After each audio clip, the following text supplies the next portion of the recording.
know, right? I know. Another live stream, another mentorship. Oh my goodness. How you doing, folks? Hope you're doing well. Give me a second here. I apologize for being slightly late. Uh, the OBS streaming service thing I use wasn't cooperating with me, so I couldn't find the settings to get my chart to show up. So I just want to make sure it's showing before I start doing any more jawboning. All right, it looks like we're live. I'm not sure. Give me a second, one more time. I apologize. Just want to see if I can hear myself in my headphones.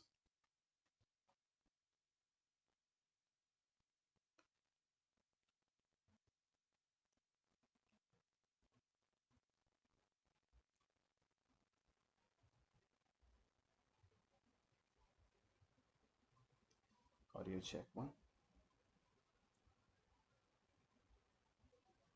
Okay, it's about 3 second delay. That's pretty good.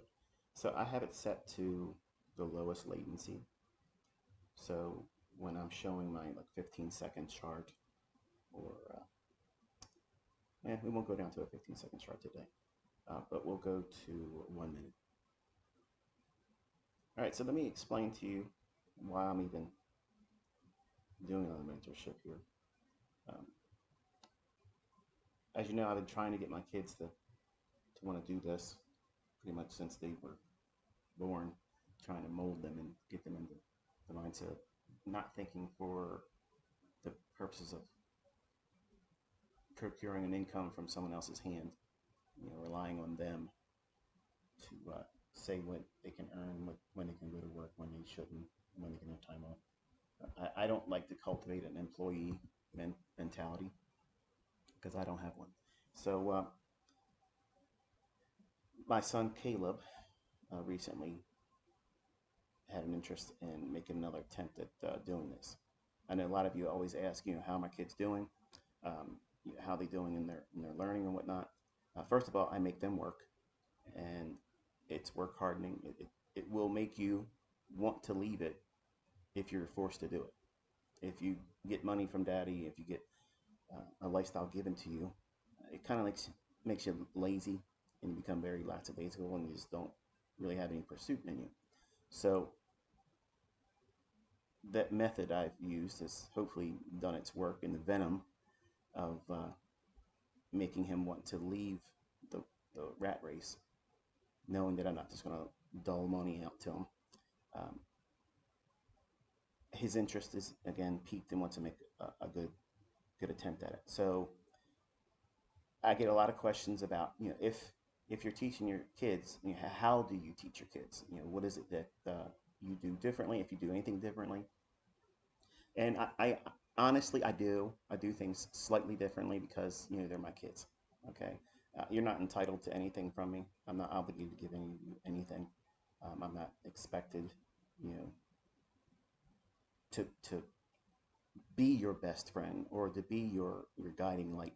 As much as I seem like I am in the videos, it's because I'm talking to my kids, and that's why you have this connection with me, because you hear the sincerity in what it is I'm teaching, because I care about them receiving it from me. So it's like an archive of me teaching, instructing, encouraging my own children. So when I'm talking with a sense of sincerity and empathy, it's genuine because I have them in my mind.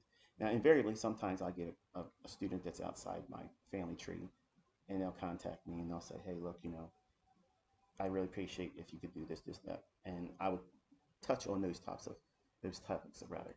And, or one of my kids will say, Dad, how do you deal with a situation like this? Or what if the market does that? Or how do you know when not to do something? Or when should you really push it aggressively? Um, I'm going to talk a little bit about that, not so much today, but I want to give like a baseline on where you should be at when you first sit down and start learning how to do this. I'll push buttons in front of you, I'll talk about where the market should go. I'll talk about what PD array isn't so important to me at the time and why, and the ones that I think are important. So that way it kind of like filters out. And because I plan on doing this Monday through Friday, it will be a exercise for you. Now, if you are already profitable, whether you're using my concepts or a derivative of them, or you're doing something entirely different, it's probably better that you don't watch the live stream. Just do what you normally do, because I'm probably going to distract you, or I'll be a perfect excuse for you. If you take a losing trade, you'll say ICT caused me to lose money, and you won't take responsibility, and you need to be responsible. Okay.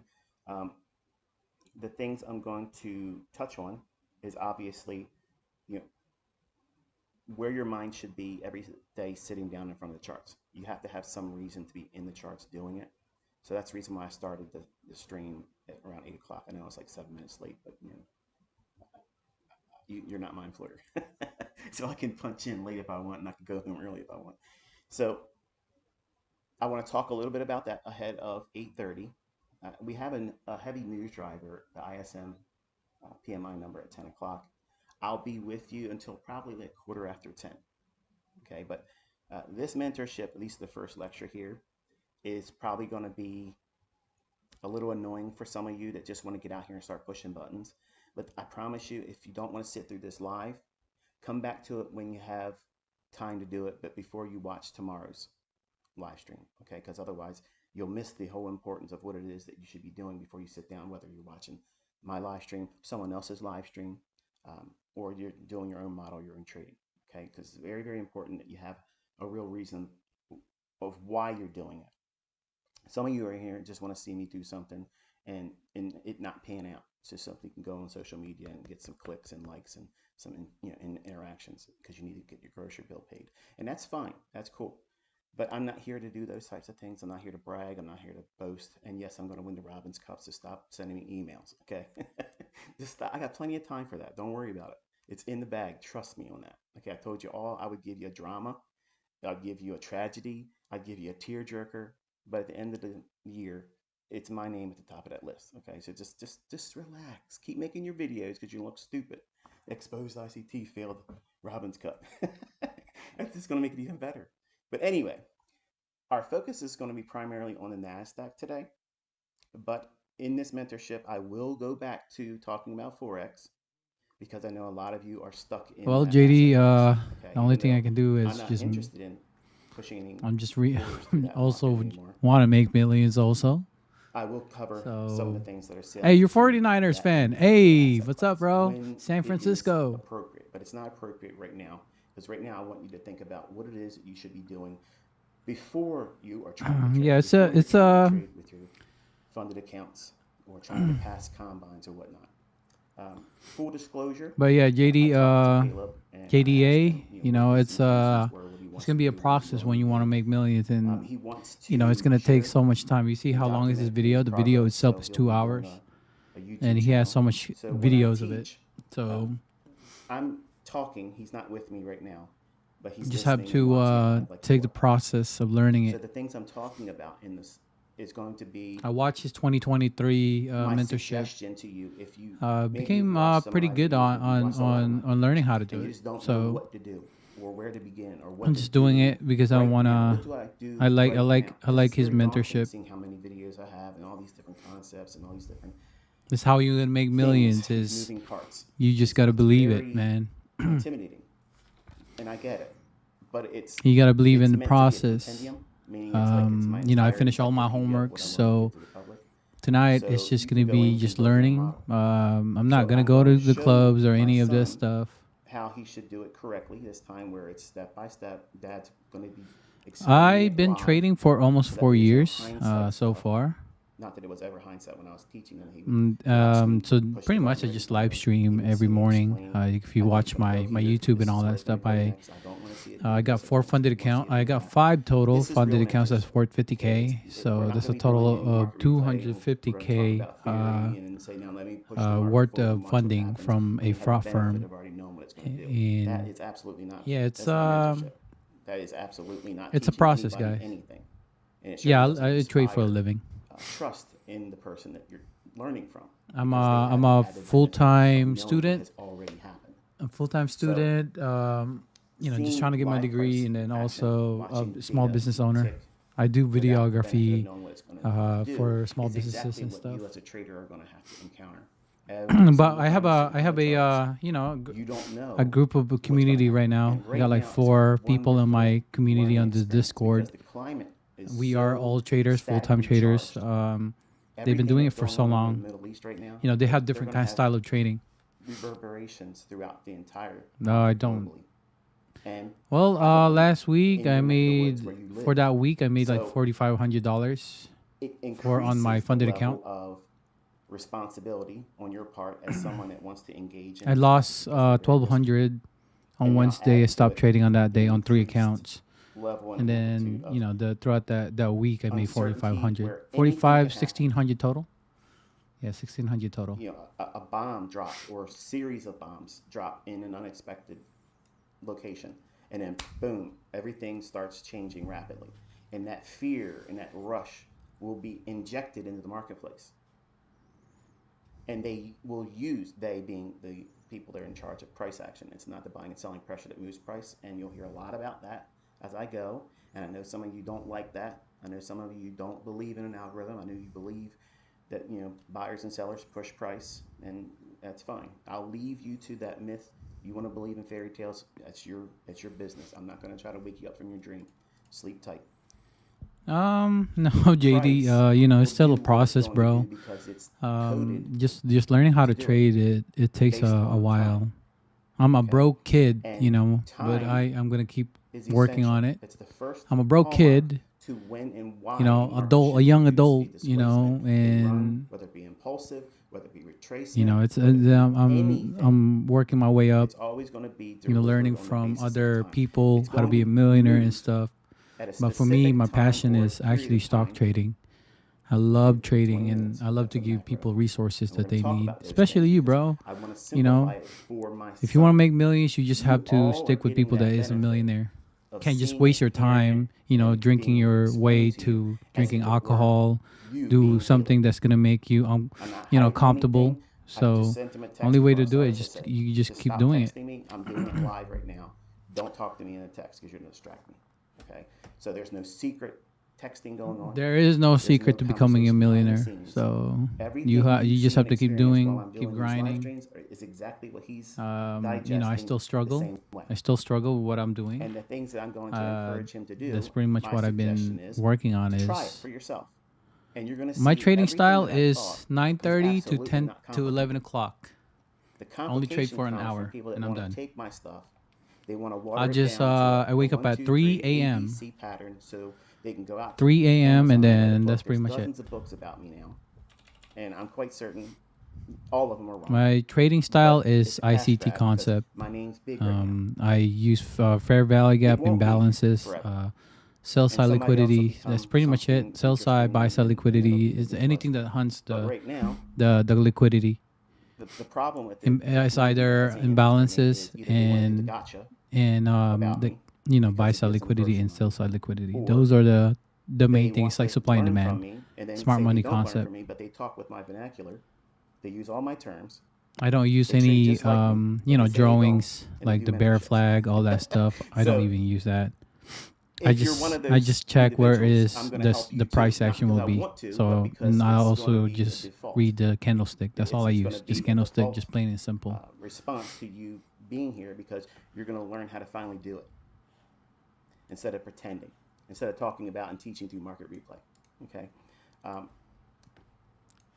I asked my son what his interest was. He doesn't want me to give him There's different kind of trading, style of traders. So which what is you want to good. That's do, cool. if So I you can asked him what hold his on to the intentions risk, were, and he the said, market "Are you will going come to go back over through there as long as you like don't. a You don't. prop firm again?"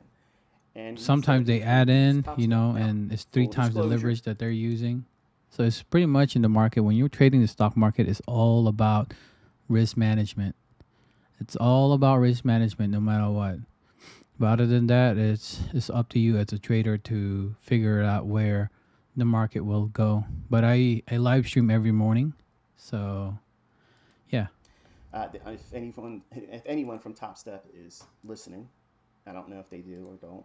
I know I have students in my mentorship that are affiliated with them directly, not just users of it, but they have no connection to me. They have no Yeah, connection to it's my all son up to you, Caleb. man. There is JD. no affiliate links. Um, Okay, I have as a no trader, connection it's up to with you Top as Step. I did not ask to them whether to you be a want to partner put with me. yourself in that They didn't situation. ask me to be a partner with them. I'm not trying to push any of you to their company. I personally would not trade with a company like any of them. I personally wouldn't do it. I'm just stating full disclosure. While my son learns how to do this, when he feels equipped to do that again, Yeah, being he greedy will then and not knowing where use to Top go. Step to do Sometimes I have friends a that funded account. made So that way, thousands of dollars, everything but they can never be took a seen profit out through of it. So they the were up lens like of that 300 to instrument. 600,000. They never So you took can profit out see of it, what out he's of the doing when he's AMC. making money, You when he's remember not back in making the day money, when when he does any AMC withdrawals and gets was payouts. going up You'll so see all that much, stuff. they never Okay, took profit out of so that, and it's they kind of like lost it. They a lost it test all. tube baby experiment. So He's that's why completely, well, risk he says he management is the is. We'll biggest see what thing happens when you he can lives do in the further along. market, and take the But he small says he's bread, comfortable with disclosing all of it, the small and he loaf of wants to do it on bread his that you own can get YouTube out of channel. And why does he the want to do that? market. Because I'm gonna But kill if you that have hope so millions of that when dollars, you or are twisted up and your panties are on a bunch, oh, if he's so good and he's how your I son, control he it, shouldn't need to do all these things. Well, here's what he's doing. He's working a I'm job, still working on that just like you are. also. You're working a job, For but you're me as a probably on other trader, people's YouTube channels let and me you're pause trolling this right people. You're now. on social media trolling because you're miserable. Because Let me tell you about, able to control your emotion. The only thing that you can control your emotion is to do something. Rather than staring at the chart, just do something. Then go to the gym, take a walk.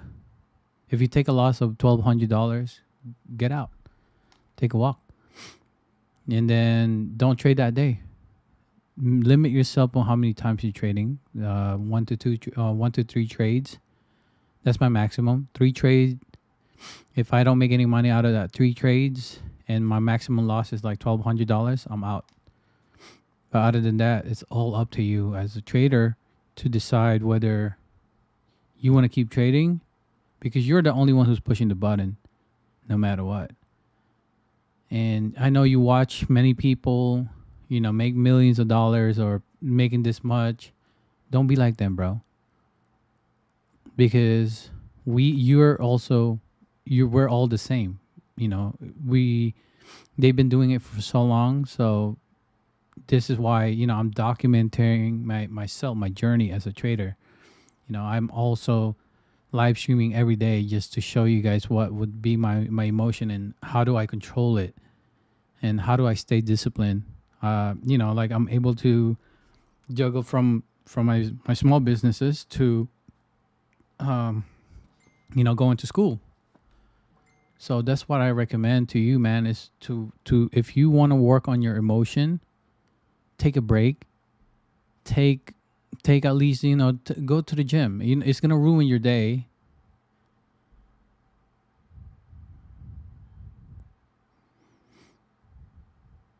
Yeah, that's the thing. You have to learn, journal yourself. I journal.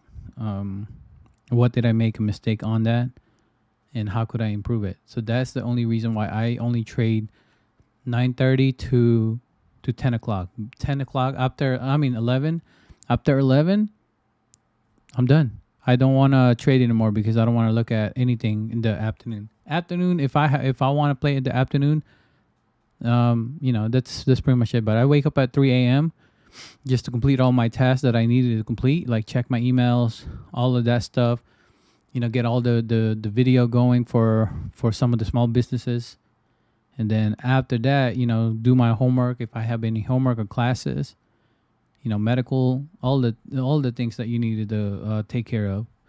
But it is all up to you as a trader to be able to control your emotion when you already know you are already making the money.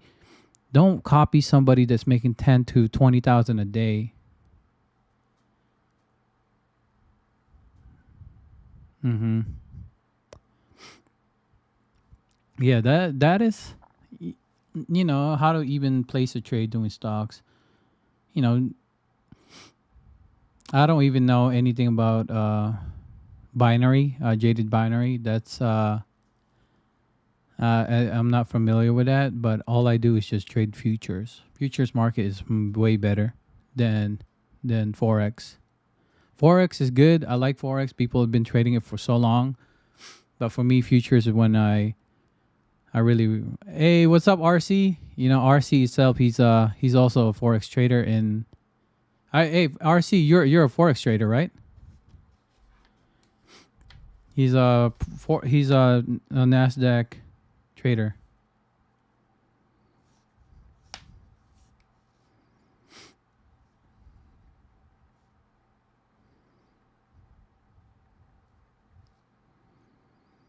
Yeah, no. So I never touch. I did touch FX. You know, forex. I traded the AU USD, but this pretty much is the same thing as futures. Futures is way better because I'm only focusing on the Nasdaq and S&P.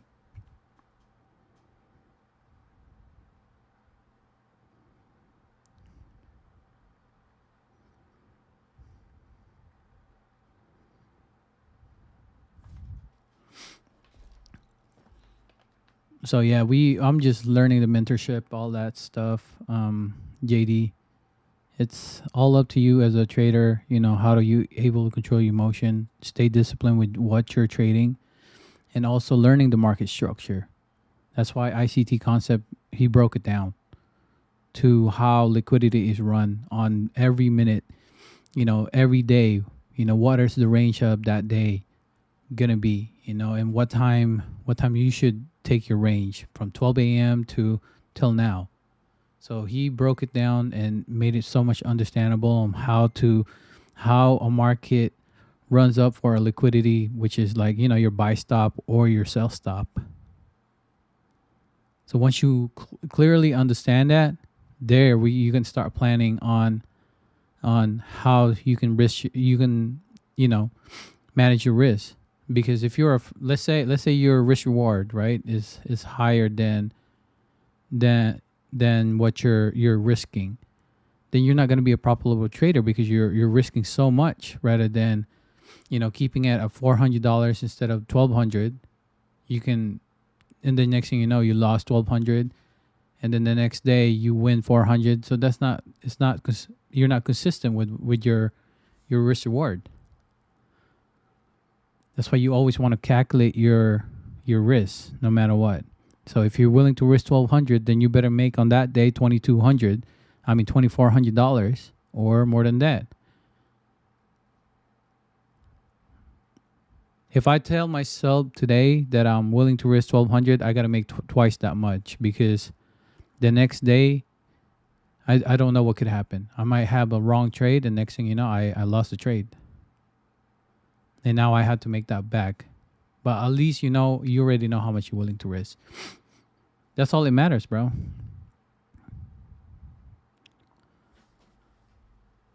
But yeah, I'm gonna go learn. You don't have any money. Dad's not giving him any money. He doesn't want dad to give him money. He wants to do it on his own steam. I respect that. That's exactly what I want him to do. I want all my kids to do that. I gave money to Cody and it didn't help him. So I learned my lesson there. So I make my kids work. If he knows there is an interest, and there's a huge interest in what my kids are learning from me directly. So if I'm willing to teach him that, and he's willing to share that, and I'm comfortable with that, because if he makes a YouTube channel while he's learning, yes, there will be ad revenue behind those videos that he puts up and shows his progress. That's not important right now in the grand scheme of things, because there isn't going to be a whole lot of viewership, I'm sure, initially. There's going to be the morbid curiosity of seeing him fail when he does fail, and they will be celebrated amongst the social media networks. Okay, that's great. That's good, because that draws a crowd. But when he has his milestones where he grows and gets a little bit more understanding, and he finds his successes, and you hear him explain what he struggles with, when you hear him explain what he felt victorious over and what he made a big deal out of while he was first learning how to do it, and then he realizes it wasn't that big of a deal, It will personify the very things that I've already taught and mentioned in Twitter spaces where I would more or less counsel, encourage them. But you think I'm talking to you? I'm talking to them. And it feels like you and I, have a intimate relationship, that I care about you on a personal level because I'm speaking that way to them. So you can tap into that same Yeah, network just or study hive the one that I'm mentality that I studying have right now. directed I towards think my you're own gonna children be by going through this just mentorship. study right now and then It'll paper be a trade. Herbalife price action. It'll be That's what I recommend.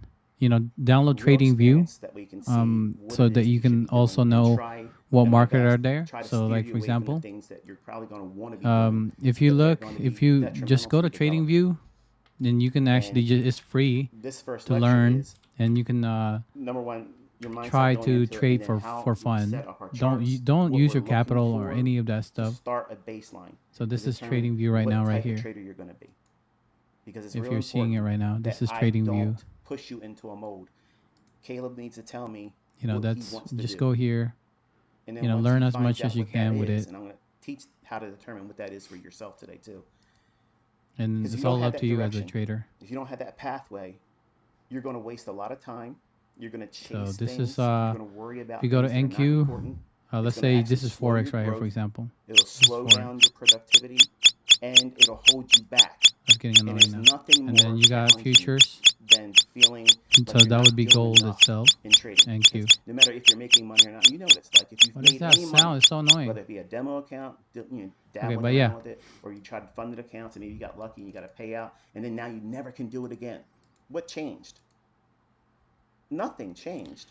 You just No, I use got lucky doing something that had no bearing on what you should be doing consistently I going forward. I like Ninja It was just an aberration Trader. of something I that use it just TradeAway. happened, That's but now my you platform because I attributed it copy to, well, trade yeah, with it. that's skill. With Ninja Trader, I And we're have going to to show pay how for you the copy develop real trading skill. since I'm That way trading you can with produce a multiple consistent accounts. baseline to That's the to only reason evaluate, why I okay, use TradeAway is do because I the want copy to trading be is a free. trader I'm that cheap, man. focuses on I'm a broke young long-term adult, trend man. directional moves and So only that's the trading that reason why direction? I Or do I look definitely for like periods where TradeAway. even with TradeAway is one of long-term the daily and platform weekly that I really like to use. movements, TradeAway. where can I see It's potential still the same intermediate with Ninja term Trader. They or are on the short-term same retracements? company. Because I understand the trend may be going in one direction, but it's something I don't trust to be a part of, because maybe you've tried entering on trend models and they burn you and they retrace deeply against you, and you feel more comfortable fading those types of moves. I'm going to teach on that topic as well. So that way you'll have reversal patterns, turtle soup, real turtle soup, not Twitter wish versions of it. The idea of knowing where the market should retrace deeper, maybe even the basis of retracing to set up a long-term trend model entry to get in sync with that daily and or weekly direction. So it's real important that you have some input initially, not just take everything I'm saying, writing it down in your notes and saying, okay, I'm going to do this, and I'm going to follow it to the letter of the law, and then it's going to give me what I'm looking for. We're in that gray area initially where you have the responsibility, because if you don't do this part correctly, everything you do after this holds you up. And it's not because my stuff doesn't work. It doesn't mean that I'm not a good teacher. It doesn't mean that you can't be consistently profitable. It just means that you screwed up and didn't listen to this first lesson. You have to determine what you're going to do as a trader. And then whatever that is, you bloom there. You plant yourself in that. You don't care what Caleb does. You don't care what I do. You don't care what every one of my other students do that live stream and do it right in front of you. You don't care what anybody else is doing, even outside of my circle of influence. Whatever they're doing, whether they're being profitable or not, that's none of your business. You're going to have no bearing on their outcome or their results. You're not going to make them more money, and you're not going to prevent them from being profitable. So why waste any time trying to do that? Don't try to copycat anybody. Don't try to do that. The things that you should try to copy is the mindset about what I'm going to cover in terms of reading price. Very specific, generic things that are absolutely not complicated, folks. It is not complicated. Complication comes when people want to try to dilute it to make it look like it really isn't my concepts or my teachings or my lectures. That's what makes it complicated. That's why everybody asks for my slides from the mentorship. That's why everybody says talk little. You talk too much, because most of them are not English speaking individuals and they want to translate it into their local language. And if you are running a YouTube channel, I'm going to toss this in real quick. If you're doing a YouTube channel, and there's a dozen of you right now that I'm getting ready to do copyright strikes against, you're translating all of my mentorship videos into your local language, and I don't give you permission to do that. I've already taken down several channels that have done that. And you can be mad at me. You can send me hate mail. You can do all those things and be mad at me about that. But I've already said that I don't give you permission to do that. If you want to do that, go write a book on Amazon. That's what people have done. Okay, I can't stop you from doing that. And everybody apparently wants to buy them. So go ahead and go do that. But you don't have my permission to take the work, the time and effort I put into making the charts, the lectures, the graphics, all those things. I did that on my own.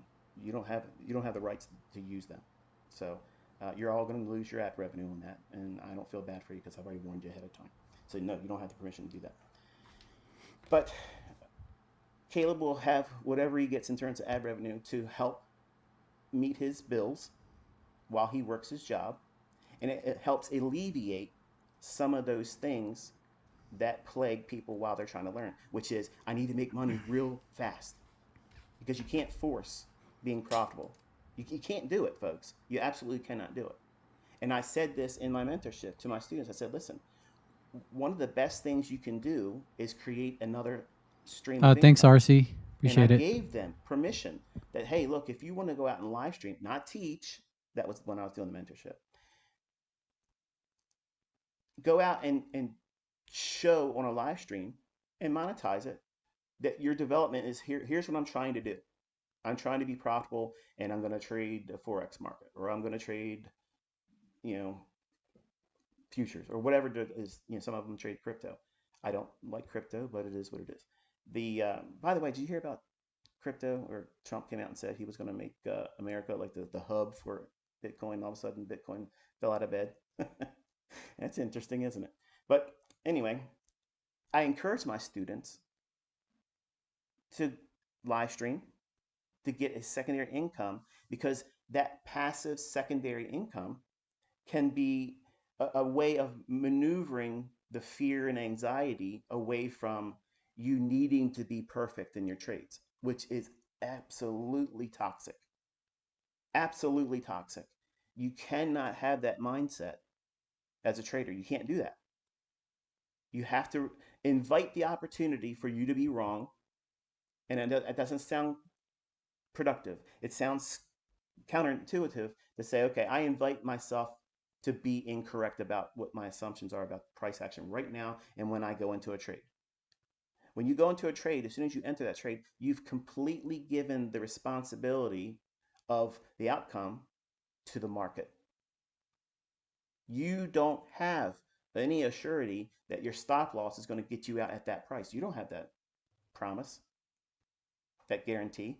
The market could happen, especially in the conditions we have right now, where a war can break out in an undisclosed location. Boom, unexpected events, bang, you have a huge gap. And it could gap way beyond where your stop loss is. And guess what, folks? That risk is always there. That's why every brokerage firm makes you sign these risk disclosures, because that's what can happen. And when it happens, you want to sue the brokerage company. You want to sue this one and sue that one, because the unexpected happened. And for individuals that trade with extreme leverage, that would never do that with a real account, but they are doing it with their funded account because all they got to do is pay the reset, or they get free resets because they have an affiliate program with one of these companies. It kind of promotes the wrong idea. Okay, it doesn't matter how many times you can show that you did something right here, but you're constantly restarting these new accounts. If you're an influencer and you keep doing that, you're actually having a detrimental impact on your viewership, because knowing that people have selective vision and selective hearing, they're attracted to when it's right and when it makes money. So therefore, I want to be like this person because look what they just made. But if you're not disclosing the entirety behind everything, and I just blew 25 accounts, or I just had to reset 16 accounts because every one of them just got blew out, it kind of it kind of defeats the whole premise behind what is it you're doing following them, except for just entertainment value. So I'm trying not to be um, anything but straight nuts and bolts. This is what you're supposed to be focusing on. But if I don't lay the groundwork initially on the first discussion here in the first 20 minutes or so, you won't know what we're doing. And you'll just be watching for something and anticipating or trying to predict what it is I'm going to say next. And that's not going to be helpful to you. In fact, it'll probably be very frustrating for you. And you'll either turn off and go watch the usual suspects on live streaming, or you'll just walk away and you'll do nothing with it. And maybe you'll come back to this live stream at a later time, but you'll still have this bitter taste in your mouth, and you won't be willing to write down the things I'm talking about and preparing yourself. You have to absolutely prepare yourself to learn properly. And if you don't have that mindset going in, everything you do, everything you focus on will be the wrong things. They'll all be doing things that are, moving towards consistently profitable. That's the number one goal, whether it be learning from me or learning from anyone else. It's not a task that is outside your grasp. Right now it might be because you're brand new. But if you do the things that I'm going to suggest to my son, and he doesn't rush to go and try to pass a combine. He doesn't rush to get a payout. He doesn't try to trade every single fluctuation in price. He doesn't try to do everything that I've made available to all of you, which is what most of my students try to do. They all dabble too much. And if you simply go through this simple question and answer for yourself right now, are you someone, now if you're not paying attention right now, you're distracted, you're going to miss it. But the type of person you are right now, are you someone, if someone says to you, I don't think this is possible, and it doesn't have to necessarily be trading, I don't think this is possible, or I don't think that you can do that. Are you someone that says, they're probably right? Or, I'm going to show this person they're wrong, and I'm going to show them 12 ways that why they're wrong. And I'm going to do beyond what they thought I said or I was going to do or I could do, and they said I couldn't do. I'm going to do more than that. Okay? Because right now we're going to divide you all as an audience, because either you're going to be someone that's going to be influenced and held back by someone else's opinion or suggestion on you, or maybe you've watched someone else receive criticism. Okay, you've watched other people receive criticism, and then you somehow latch onto that like it was told to you, and you feel emotional about it, and you have a psychological response, and it was never directed to you, but you personify it and personalize it to yourself. That's very telling. That is a barrier for you as a trader. You may not realize it right now, but Friday I'm going to cover the contrasts of all that. You may not know the answers to these things right now today because you want to think about what I'm going to tell you. And you all want to be able to say, yeah, I want to be the guy or gal that says, if you can't do this, I'm going to prove it to them, and I'm going to do this and do that. Chances are every male listening is probably going to be wanting to do that. But in honesty, all of you aren't really like that. You're influenced by other people's opinion, and it makes you feel unsure about yourself. It may be causing anxiety. It may feel embarrassment. You may feel like you don't feel like you're going to do well because of someone else's opinion about you. Or you have that spark, that inspiration, that, well, kicking the hinder parts, if you will, to now do something because it's a challenge that's been laid in your hands. It's like, now this is what it's like for me when I listen to other people. When they say this can't be done or no one can do that, I am the person, my personality is you tell me that can't be done or that I can't do something, I immediately my mind immediately switches on. I'm in predator mode. Like I'm in there looking for every way to come back at them and say, this is how you're wrong. And you were wrong here, and you were wrong here, and you were wrong there, and you were wrong there, here, there, everywhere. And I want to bury them in it. That's my mentality. And that's not a strength. That's just how I interact with outside influences. And that stems from a childhood that I had no control over the factors and environments that I was left in, which were dangerous and they were hostile. So as an adult, now I seek control all the time. I am a control freak. Everything and every aspect of my life, I have to have control over. If I don't have any control over it, I have no interest in it. That's my disposition. That's how I am. You may not be that way. You guys see You may be that very inverse? passive. It did. This You is may the be inverse right there very on the 8:45 a.m. lethargic in So we're terms probably of going to be hunting the responding to top things side that on are meant this from the looks of the as a chart. challenge towards you. And you may be using that very So that could perception have been your entry right about the there, marketplace, and that's especially your with that hindrance. big That's the green barrier candle. that you have to. If you So have that that big mentality, red candle, you're your going to entry have could to have been break this through one that, right and it's here. not going to be easy for you, because what you're seeing is Really, really cool setup. most people fail doing this. Most people are So not consistent. Most from people can't even determine where the 380 market's going to go, let to alone get in it without having 520. stopped out or So that's a managed risk 50-point appropriately. move That's the to the majority. upside. That's the truth about this industry. So definitely Very, he's gonna very, hunt very the few the people buy side can do this liquidity consistently. from the looks of this And the chart. you know this, but you're still willing to watch videos. You're still willing to try to practice and dabble because you're waiting for some kind of So magical you see thing how to occur where it the clicks for you. market is With actually no real going effort, up. with no real study, with no real logging and journaling, you think it's just going to happen for you. That's not realistic. So part of this mentorship will be using the tools and resources of journaling properly. But what is it you're supposed to be journaling anyway? Because if you don't know what you're doing, you don't know where the market's going to go next, because you don't know bias, you don't know profiling, you don't know session characteristics, day of week characteristics, seasonal tendencies, all those things. I'm going to present it in a nice, neat little package, but it cannot be done in one video. I don't care how many people go on YouTube and try to say, I watched all of ICT's videos and now I'm going to show you in 5 Started minutes at how you can do it. 840. You don't have to do that. I Oh, where promise did you. it touch? It touched Okay, the liquidity. here it is, $500,000. Okay, They go like out there. that thing You for don't know what you're some doing right reason. now. Go out there and watch one of the 5-minute trainer YouTubers. Okay, and you got 4 weeks to pass a combine and make $100,000 by the end of the year.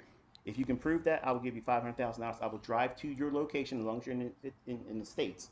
I will drive, because I don't fly. I'll drive to your place and you can live stream me giving you a $500,000 bank check. Okay, that stuff doesn't work, folks. You're gonna have to put some real effort into it. You can't condense it. You can't reduce it down. Okay, and a lot of people don't realize what I just did. I just made a lot of those guys mad, and now they're all gonna really do their little micro So now you can mentorships. move your And really, stop what right that here does is gonna below bring it. more traction back That to would this be mentorship. Because they're gonna 740 work for free. from the looks of the chart. Anyway, see that? Everything's predetermined. He's maniacal. He's a mastermind. He's diabolical. Anyway,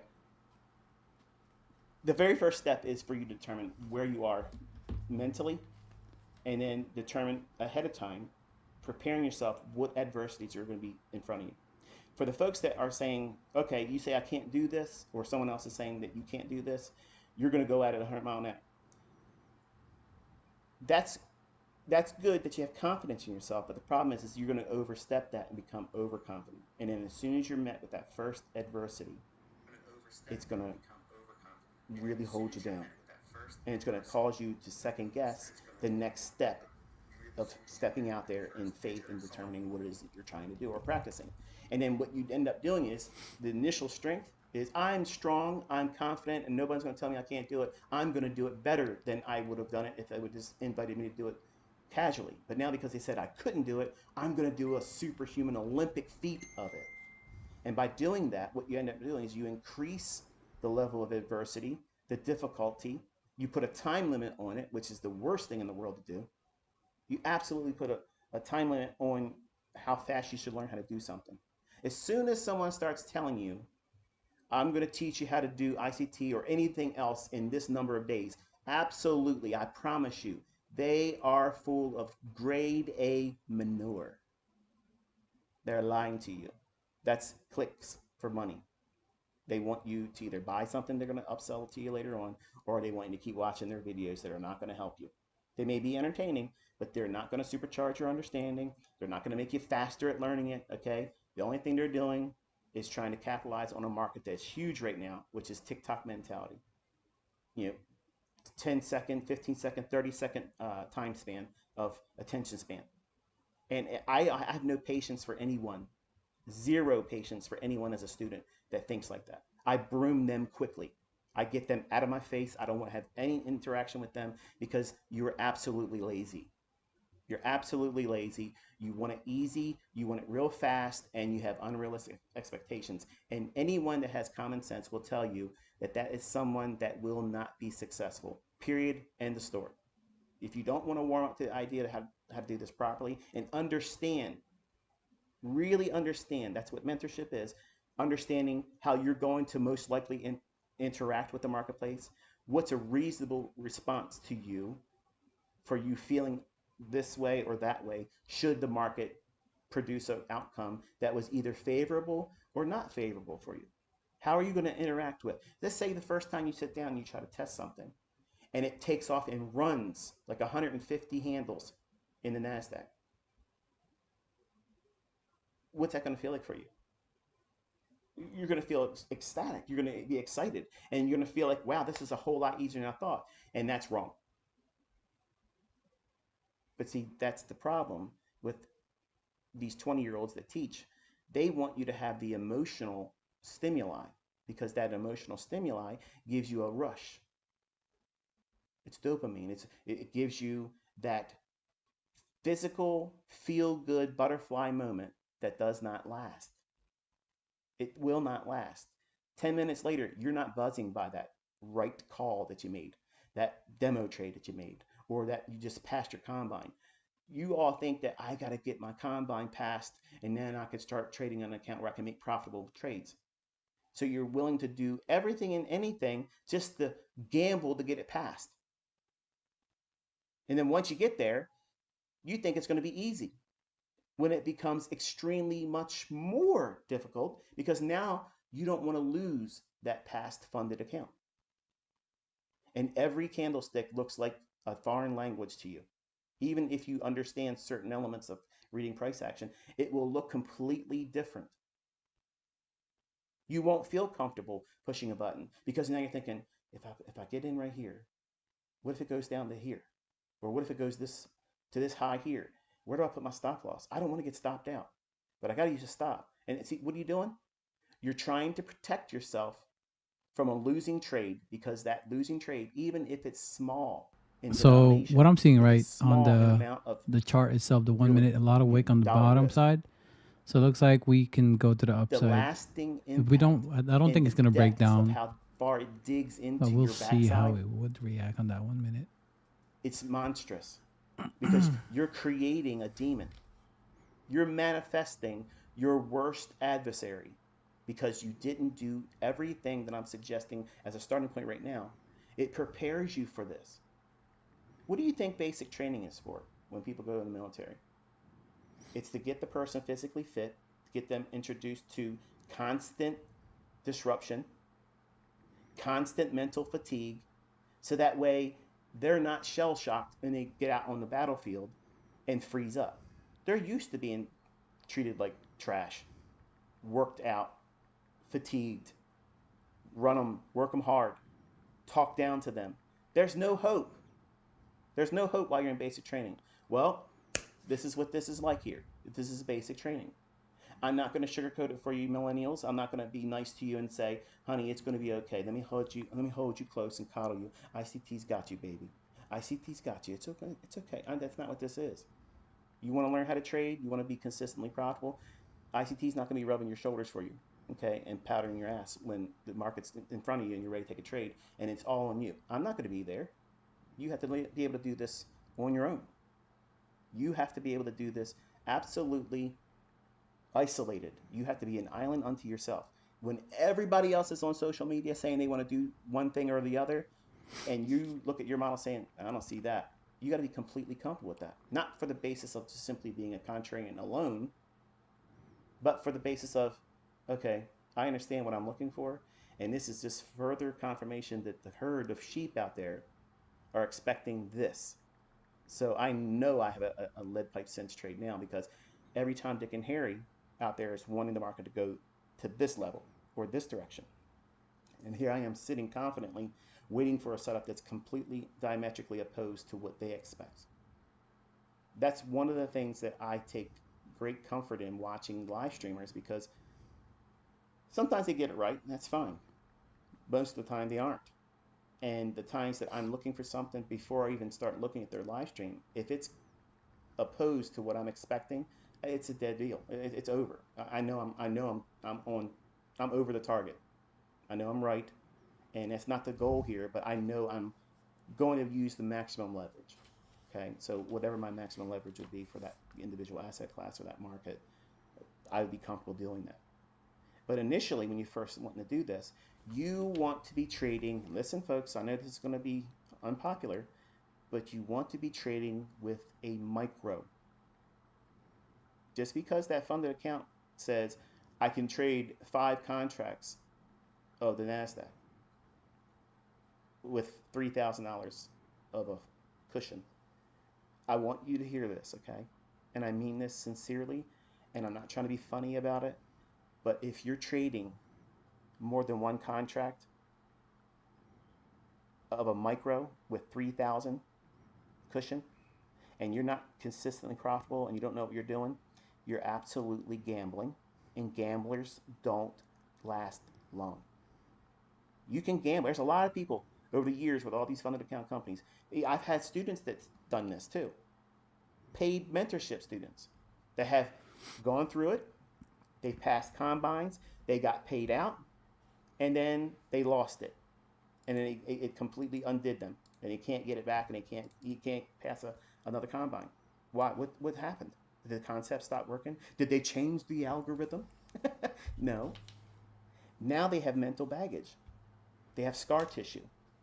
And now the lessons I taught in those Twitter spaces over the past couple of years, and no, I'm not on Twitter, the depths of where I was trying to take you, a lot of you haven't gone to those places yet in your trading. So the lessons just went right over your head. It doesn't apply to me. But for anyone that has actually tried to trade with real money, or had a live account or a funded account and has taken withdrawals from the marketplace, and then they lost it, now those Twitter spaces, now those talking points, those lectures like we're doing right here, they are much more meaningful, and they're impactful, and they are helpful. But when you have a millennial that wants to go out here and say, look, man, this guy's full of crap. You know, he's talking too much. He ain't done anything. He ain't pushing any buttons. How am I going to learn from somebody like that? I need somebody who's going to show me what to do so I can copy them. That's me learning. No, that's not you learning. That's how you grow codependent. And I don't want any of you to be codependent. I want you to be able to walk out there and say, this is what I see potentially unfolding in the marketplace today. So I'm going to build an idea on how the market may, in fact, set this up. And if I understand that this is where it's likely to go, and what I mean by that is, where's the draw on liquidity? Where's the market likely to go? You know, what are we looking for in terms of potential expectations and where the market could trade to? And that could be something like this. We go to, we have relative equal highs right here, okay? Very simple, smooth price level. The market's gone down a lot. Several thousand handles.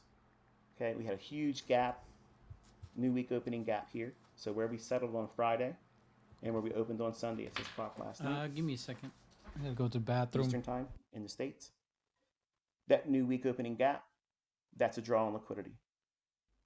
But we don't need it to trade all the way up to there.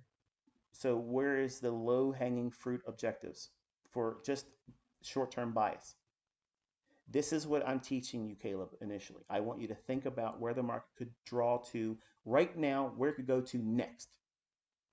And what that does is It gives you something to focus on, and it also gives you a way of measuring every individual candle's formation and what your expectation is as it's forming, and what the next candles should do and how they behave and what it feels like for you when you do this. Because whether you want to admit it or not, when you're first starting, the majority of your time is going to be spent in uncertainty, in times of confusion. It's going to be fearful. It's going to be, well, it's going to feel very anxious. You'll feel anxious. You may even start feeling body symptoms of tingliness, lightheadedness, feel like you're going to get sick. And you may still only be in a demo, because what you're doing is you're elevating the outcome to a level that is not expected. You don't need to put that much pressure on you. In fact, if that's how you're thinking, it's normal for you to feel that way when you first start trading with a real account. That's a normal thing, but there's no way around it. There's no way around that first trade with real money. That fear and that anxiety is something you just have to engage it. And that's why I say, as soon as you get a live account, first thing you should do is flip a quarter, lowest leverage. If it's tails, you buy it. If it's heads, you sell short, or vice versa. And you do the smallest leverage and put a 15-point stop on it and just let it happen to you. And break the ice and let it go. But see, a lot of you, if not all of you, you want your first trade to be a winner, because you think it's a jinx, okay? It's somehow an invitation for failure if your first trade with your real account loses money. Like that somehow defines your entire career. It doesn't. It's just one transaction. But the way you overcome that is spending time without pushing a button, studying where price can go, and that's this. We have this short-term high here, post 830, meaning after we had 830, right here we have 836. So the market went below these relative equal lows. So any liquidity below that, they disrupted that and then took it above this short-term high. Took it above this short-term high and traded right inside this fair value gap right there. So when you're watching price, Caleb, you're looking for how the market maneuvers and trades and books between obvious price levels with old highs, old lows, and inefficiencies. They're the only two things you're worried about. You're not trying to predict a direction on the day. You're not trying to be right about 50 handle runs. You're just studying, observing, okay? This down close candle here, after taking out the liquidity, and then we have displacement here.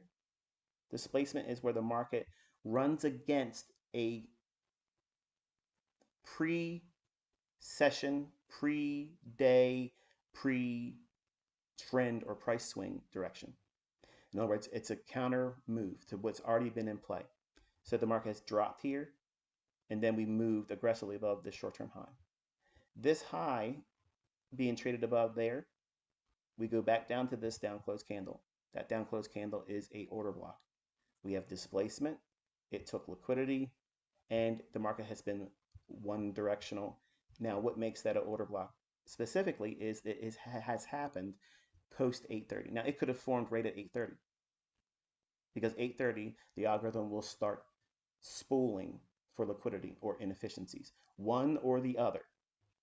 Now, in the beginning, you're going to want to know, because you're probably asking right now, can you just tell us what it's going to reach for? Is it going to go for an old high or old low, or is it going to go for a fair value gap above or below? Both. It's going to go for both. Is that complicated? No. Now, to further strip away the complication you're adding to it right now, you're bringing all these things. But what if the COT? I didn't say anything about a COT. Yeah, but what happens if the... Did I say anything about those things that you're thinking right now? No, they're not important. The only thing we're doing is we're sitting down at a time when the market is predisposed. That means it's most likely going to do this. And it will do it unless some unexpected event where manual intervention steps in, and you don't know and I don't know when that's going to happen. What does it look like when the market just starts going and it starts going one direction and it doesn't stop? It doesn't go up a little bit, come back a little bit, up a little bit, come back a little bit. That's market standard delivery. Intervention is, think like FOMC, think like CPI, think like non-farm payroll, where if you're wrong, if you're offside right when it hits the market, you're dead. That's what manual intervention looks like. They're many times untradeable. It takes off so fast. You reasonably, no, not reasonably. It's unreasonable for you to assume that you can trade that once it starts, because you're literally chasing the wind, and you're never going to catch it. You're just going to frustrate yourself and get placed very poorly, and you're going to be in a trade that's going to be highly anxious and stressful. And that's not trading, that's gambling. Okay, so when we look at individual setups like this, you want to sit down in front of the marketplace right before 8:30. Okay, preferably 8 o'clock, and you want to look at where the highs and the lows are in deference to the 1 minute chart and the 15-minute time frame. So I'm going to change this chart over here to 15. So here's what 15-minute looks like here. And if you look at where we came from, see this high at 7 o'clock in the morning? That's this high right there. See it on the right chart? So this chart, this larger chart here, is the 1 minute, and this is the 15-minute time frame. 15, 5, 1 minute. Those are your first three time frames to worry about. Okay, and I shouldn't say worry, because it's kind of like gives you a subconscious concern that you need to worry about it. You don't need to worry about it. But the levels and inefficiencies on the 15-minute time frame, the 5-minute time frame, and the 1 minute time frame. If you're brand new, you don't know how to trade ICT, you don't know how to trade price action, you don't know how to trade period, okay? You don't need any other time frame. Okay, you don't need anything else. You don't need a daily chart. You don't need an hourly chart. You don't need a 31-minute chart. You don't need a 17-minute chart. You don't need a 15-second chart. You don't need anything below a 1 minute chart. You don't need anything else to do what I'm going to teach you. Okay, this is what you're doing. You're studying price at specific times of the day. If you're not writing this part down, you're blowing it already. So between 8 o'clock and 8:30 in the morning, New York local time or Eastern Standard Time, in the US. Everything I mentioned in terms of time, if it's the time that matches New York local time. So set a clock. If you have your smartphone, there's a way that you can pull up world time and put one in there for New York. And you'll always know what time ICT is saying to look for these things to happen, because they're never going to not be there. Write that down again, okay? And underline it. This is always, absolutely, without fail, it's never not going to do it. It's always, every single effing day, it's going to do this very thing. It's going to do it. It's going to absolutely do it, because there is an algorithm, and it does this to spur on emotional interest or tangible orders that are actually sitting out there. Real orders that are sitting above and below or inside of inefficiencies where the market needs to offer fair value to the marketplace. So what is it reaching for? It's reaching for old highs, old lows, and inefficiencies. That's the fair value gap. SIBI, VISI, that thing. So once we know that the market is likely to do these things, that's a characteristic. It's an algorithmic characteristic. You don't need anything else besides this element as a foundation to what you're trying to trade, and you can make all the money you'd ever want. I'm going to say that again in case you missed it. You're trying to find, right now, you want the daily bias, and you want to be able to buy below the open and hold for the whole entire day. But are you really doing those things when you try to trade? No. Because as soon as you get 10 handles or 10 pips or whatever, you start struggling with holding on to the trade. You're paranoid that that winning trade that you just found out just fell into your lap. Oh my goodness, I'm winning. This is something new. I need to secure this. But then you're thinking, oh wait a minute, I'm supposed to be holding for the daily range, and now you're wrestling, and that becomes a real hard wrestling match, doesn't it? It makes you feel nauseous. And if anybody tries to talk to you, even if they love you, your spouse, your girlfriend, your boyfriend, your child, your dog comes over and nuzzles up next to you, any other time you're like, oh, this time, get away from me! Can't you see I'm trying to worry about this 10 pip handles move? The weight of the world is on my shoulders right now, and you're coming at me with this? You know what it means. You're stressing out. Why? Why would you have that response? Folks listening to headphones are like, oh man, this guy. You're awake now, aren't you? But that's the reality. That's what it's like. And you'll feel it if you've never been there. You'll feel it. But the reason why you feel that is because you don't know what you're doing. You haven't done this part long enough where you're completely desensitized to, okay, I'm doing this exercise to get comfortable with anticipating price moves.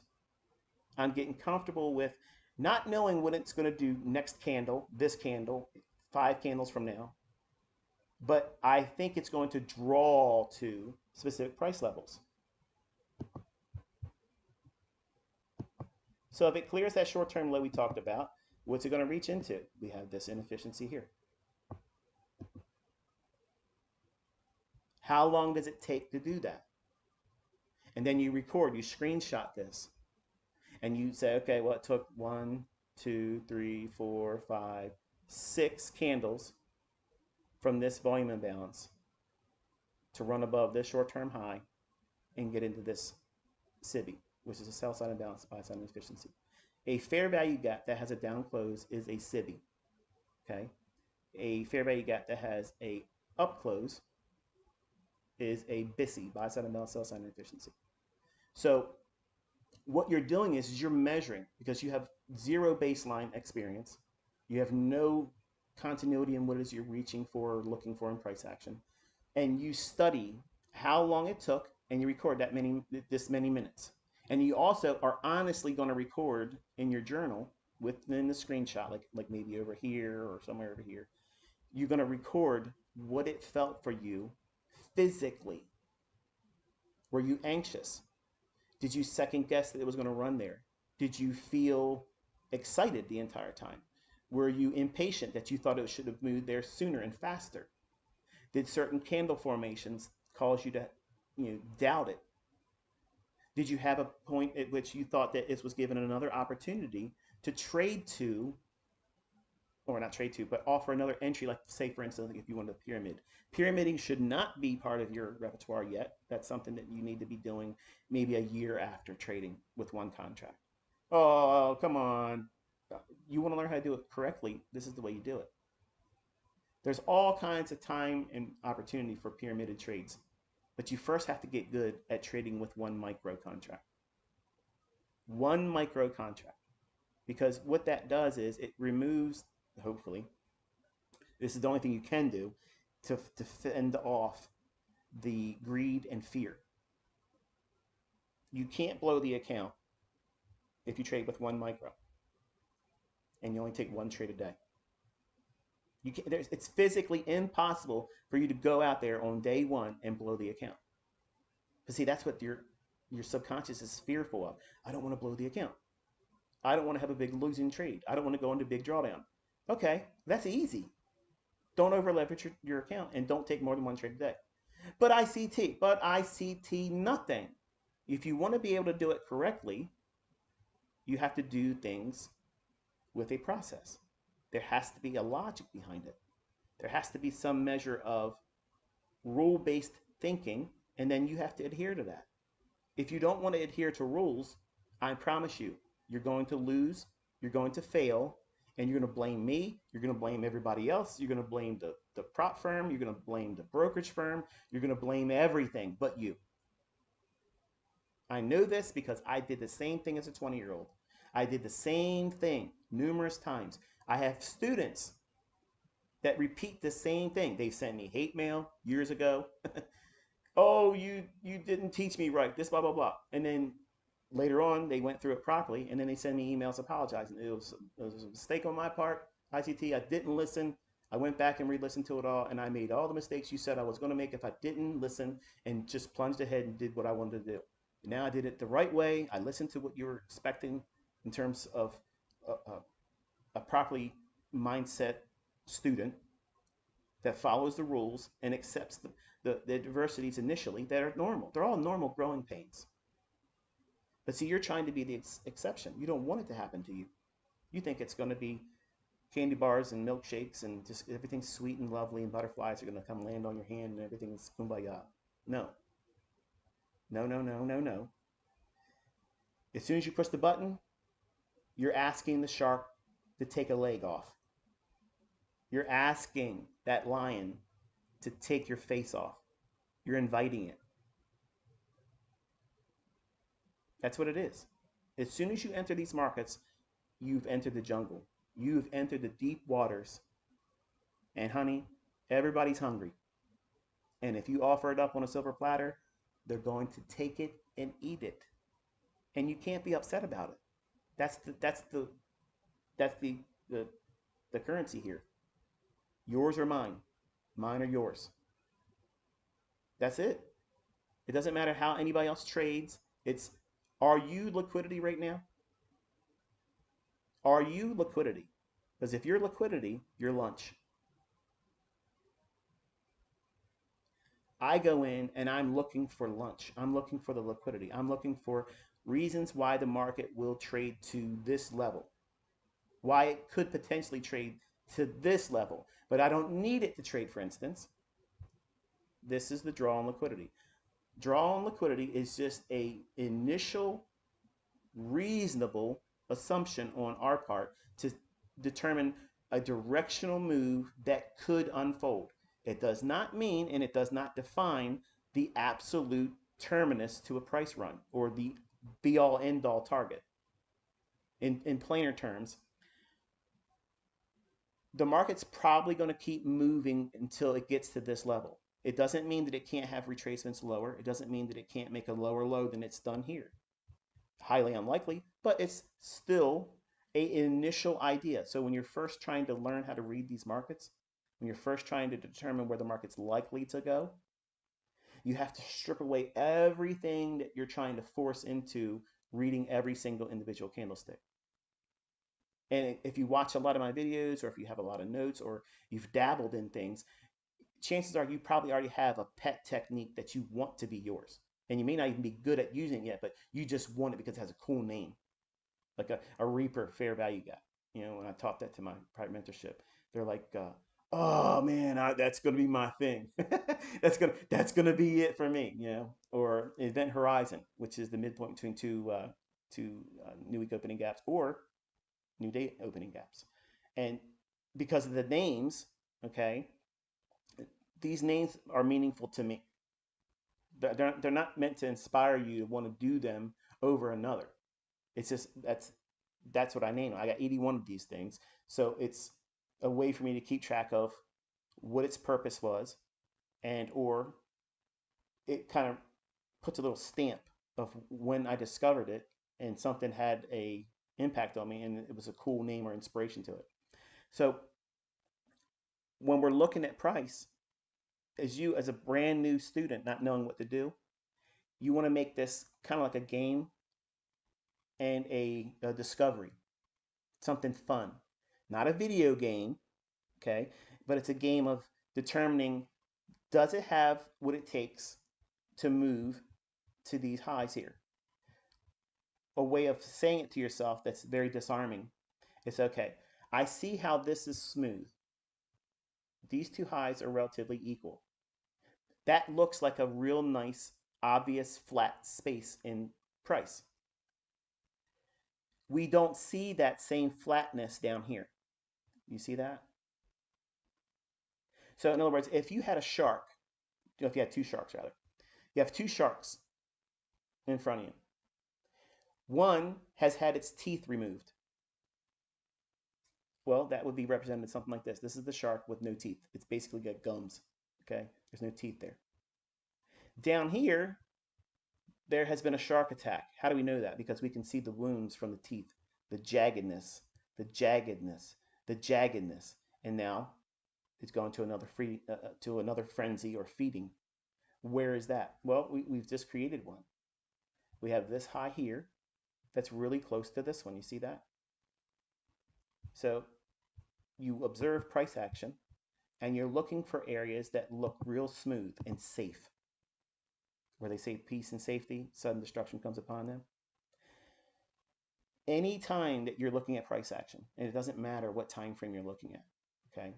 If you're looking at it through the lens of a second chart, sub 1 minute, or a weekly chart or a monthly chart or a quarterly chart where it's 3 months of data compressed in to make the candlesticks, it does not matter.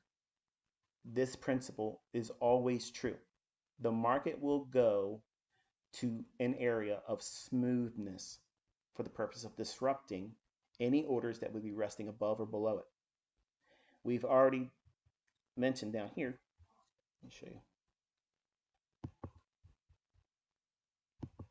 Now, don't be discouraged if you can't watch this stuff real time and see it or outline it in advance. It's okay for you to come home for work and look at your charts after the fact and go back and look at this and study it as if you have obviously the benefit of hindsight initially, but you don't want to stay in that very long. So you're going to have to procure yourself some instruments that will allow you to watch price action, not with market replay. Look, I am not a fan of market replay. I absolutely loathe it. I hate it. I can't stand it. And I wish it wasn't available. I wish it wasn't even available to any one of us, because it's a crutch that allows frauds to be able to sound like they're smart and teach something because it's already happened. If you can do it over live price action, not just once in a while, but continuously, and your audience or viewership can see this, then you have earned the right to have a voice. And then people should have no problem sitting and listening to you lecture and talk about what you think is likely to occur, because you have a sound basis or foundation to what it is that you're talking about. And therefore, because you have a track record of being able to talk about before it happens, it removes the anxiety that is reasonable for everyone to have when they first sit down and listen. But when you, as the student, and you don't have the ability to watch it live because you have a job or you're in university or you sleep, like you have to sleep, right? And your place in the world and your general geographic location may not be conducive for you to trade at 8:30 in the morning New York local time. You may have to trade in the London session. And yes, Virginia, I will be up during the London session doing one of these or two of these lectures in a week or two. Okay, so we're not focusing on one specific time of the day, and I'll come back to that section where I was telling you write down the times of the day in a moment. But when we're looking at it initially, you don't have to see this real time to get a collection of screenshots for your journal. But if you don't do this and journal and screenshot and annotate your chart and study how long price runs took place, how many candles did it take to move there, was there any kind of formation in the price delivery that would have caused you to not trust it unfolding? Now that's going to be very hard for you to do, because initially, especially the men, they're always going to say, no, I would have never second guessed it. It would have been easy for me to hold on to that. And these same people, when they get into a trade, if they ever were to do it in front of you, they don't have any conviction, and they're going to hurry up and bail out on the trade. Okay, I got to get out of this. I can't stand the pressure. It's moved 5 handles. But they call 30 handles or 50 handles above or below, and they get out of 5 handles because the pressure of it not doing what they expected to do and in realizing a loss in front of someone, that's a lot more pressure for them, and they don't want to have that. So what's more important, their image or them following a model that they have seen works and have trusted and did the back testing and they have the data behind it? Their image. And that's not someone you should learn from. Okay, I'm just tossing that out there. So what we're looking for always, the first thing that you're looking for, Caleb, is where is the market smooth on the 15, the 5, and the 1 minute chart. Is that complicated? Nope, it's not complicated at all. It's real simple. What does it look like to be smooth? Well, when you have price levels that create highs, like this swing high here and this swing high here, they're real close to one another. See that? When you're looking for relative equal highs, here's your secret weapon for it, okay? How do you know it's a high probability relative equal high that's likely to get swept or traded through? How do you know that, ICT? What differentiates that from any other? Okay, it's this. If you have two swing highs, if the one to the left is slightly higher than the right, you have a very, very high probability that they're going to want to take it above there. Just like you see here. We have a high, and then the swing here happens to be just a little bit lower than that one. Here's what's going on. This is called priming, okay? Priming is where you continuously create, inspire, or manipulate the expectations of a large number of investors. And they think, oh, it's going to go through that high. But then there's a lot of folks that don't want to see it go there because they went short. So when the market goes up here and stops and turns down, what that does is it creates a sympathetic sigh. The shorts are relaxing.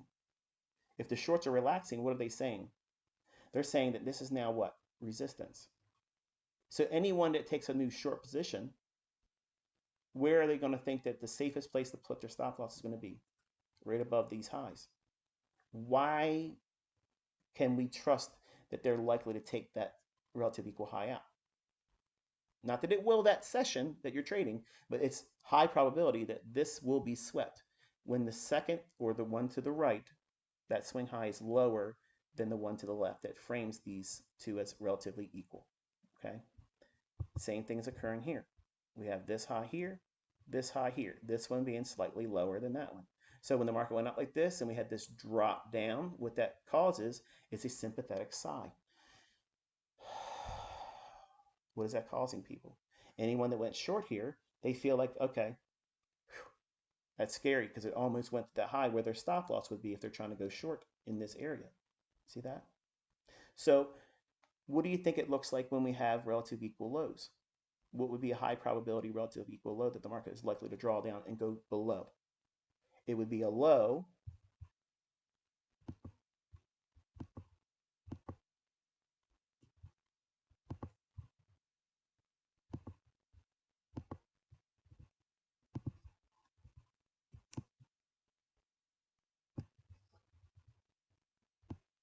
that has a slightly higher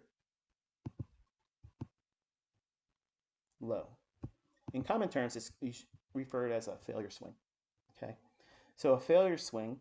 Now a lot of people say, "Oh, see, he's just reinventing." No, see what you're trying to trade that. That's what a failure swing is. When you're trying to trade, long or short on that second pass that doesn't take out the low or take out a previous high. That's selling short a failure swing. Okay. What I'm teaching you is how to identify in price action where the algorithm will refer back to and why. What are the central tenets as to what the algorithm is referring to at a specific time of day, most important. And then it refers back to these because, okay, it sees this high based on time, and then the high prior to that one is here. So it's very simple for the algorithm to call that information as an array and say, okay, this high was at this time, and this high was higher than prior to it. And they're in close proximity. What's the filter? I'm not going to tell you that, but it's not very much in terms of difference between the price.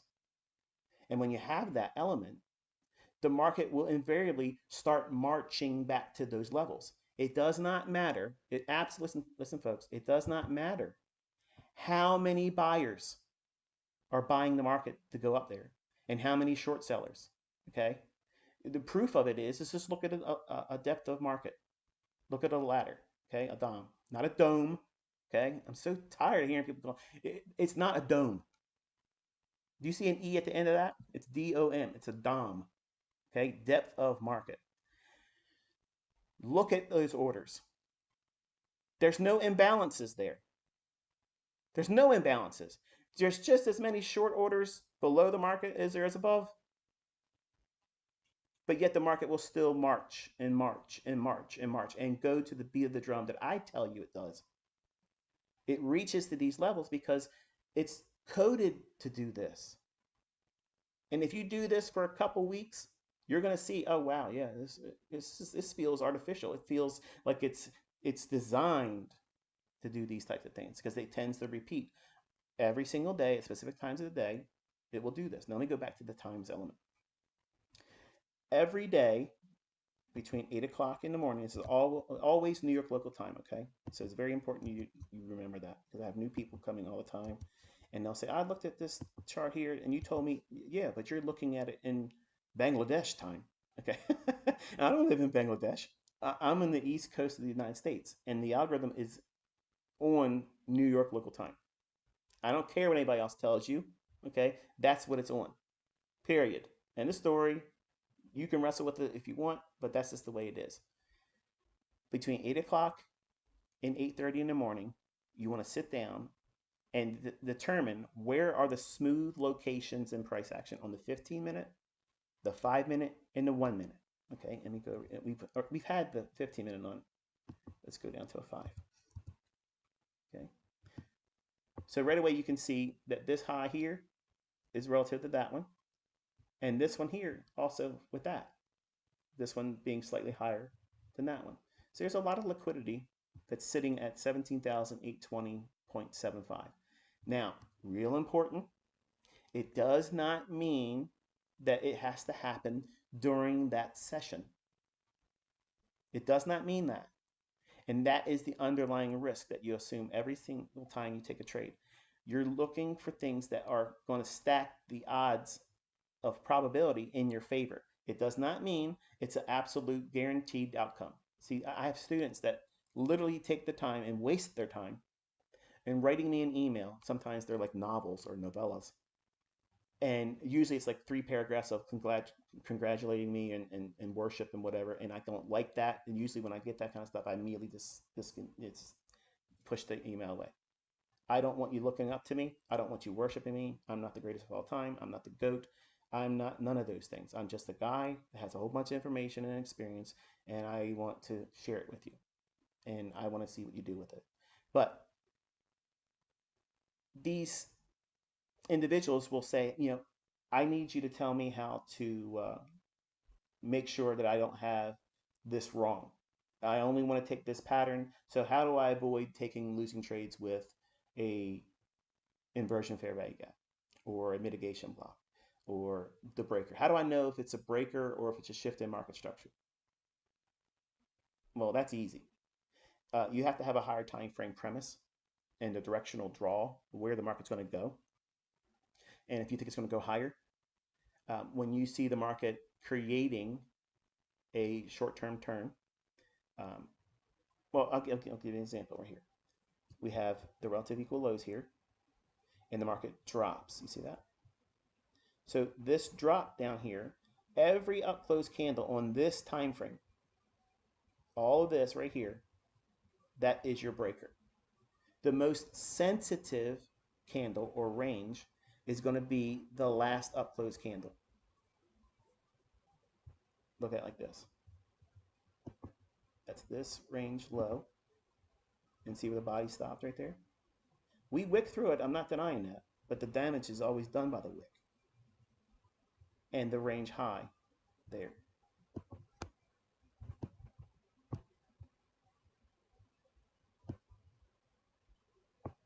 Oops, sorry. That is your bullish breaker.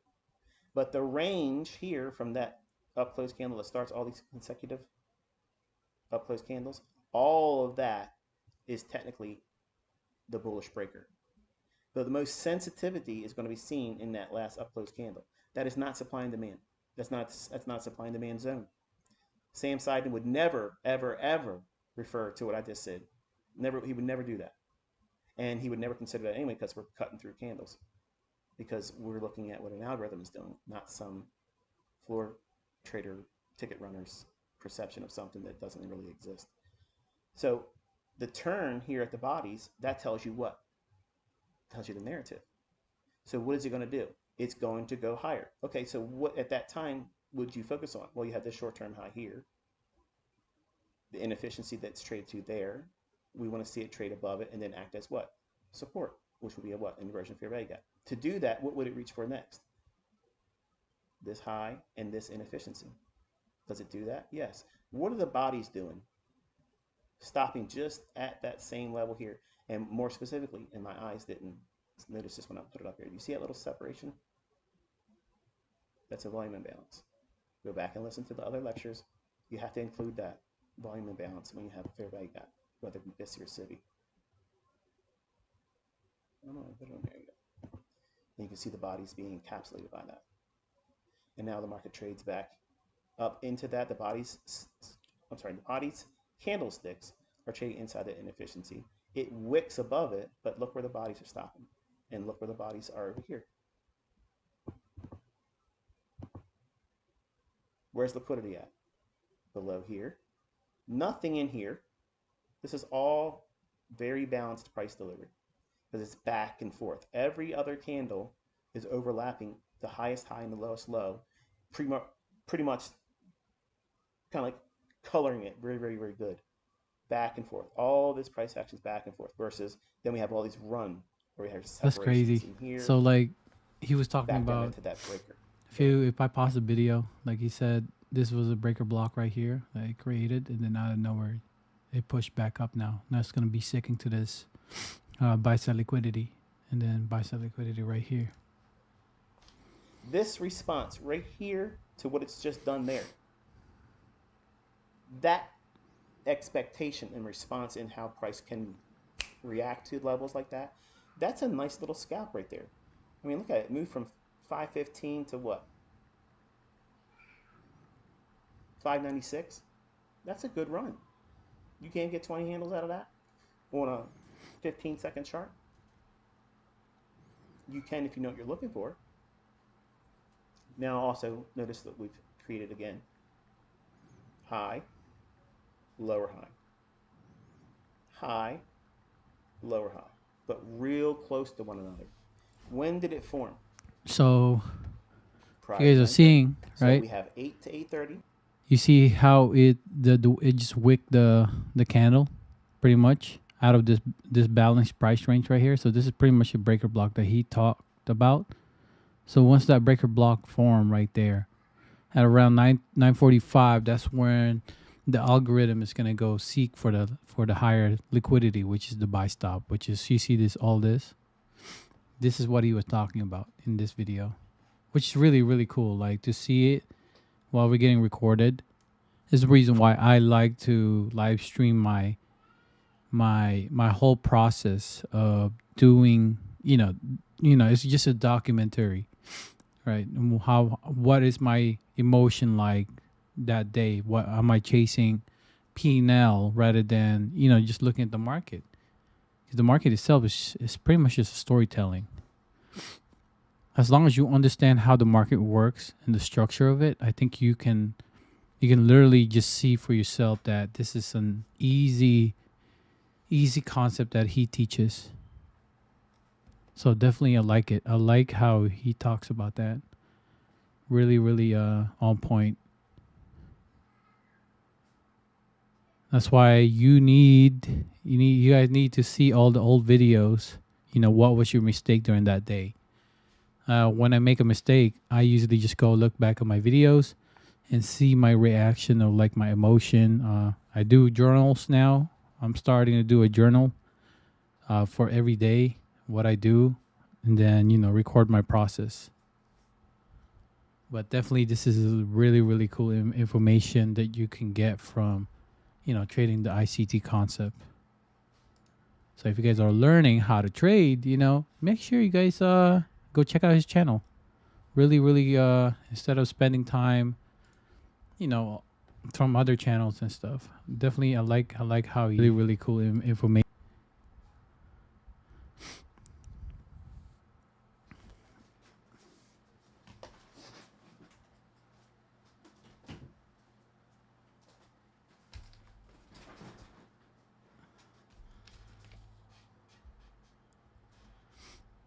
So I got a comment that said, profitable or nah? I'm pretty profitable. I just say I'm profitable ever since I took a break. Last week I made $4,500. It's like 1,600, I think. Let me go check right now. 1,600. Yeah, 16.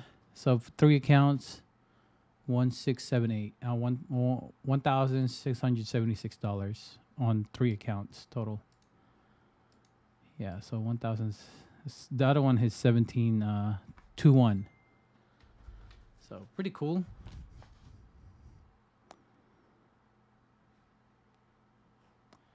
Really, really cool. I like the mentorship. The mentorship 2024 is pretty much an easy concept. Once you understand the 2023, definitely recommend you guys go check that out, the mentorship, so that you guys can learn the basic, the fair value gaps, the seeking for liquidity, the buy stop, all that stuff. And then next thing you know, it's just clicking. Everything is just like storytelling. Now you can actually just risk manage yourself. Just risk management. That's all it takes. 9:30, because it's going to do what? It's going to look and seek the liquidity or inefficiencies. So here's 9:30 right there, forming on the bullish breaker. It trades down, and then we have relative equal highs here. I don't like to usually do this, but I have to do it for the sake of discussion. So we have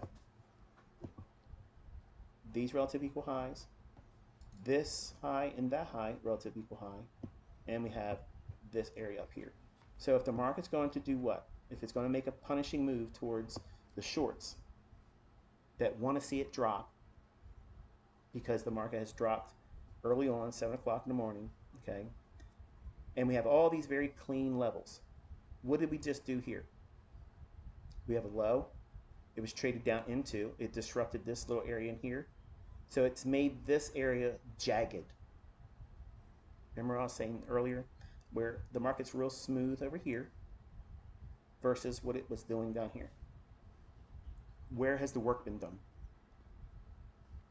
Meaning, if there is a group of traders that are very cannibalistic and they tend to be more correct than wrong, or if they are the ones that generally make the money more consistently than the ones that don't. In other words, think of like the World Series of Poker.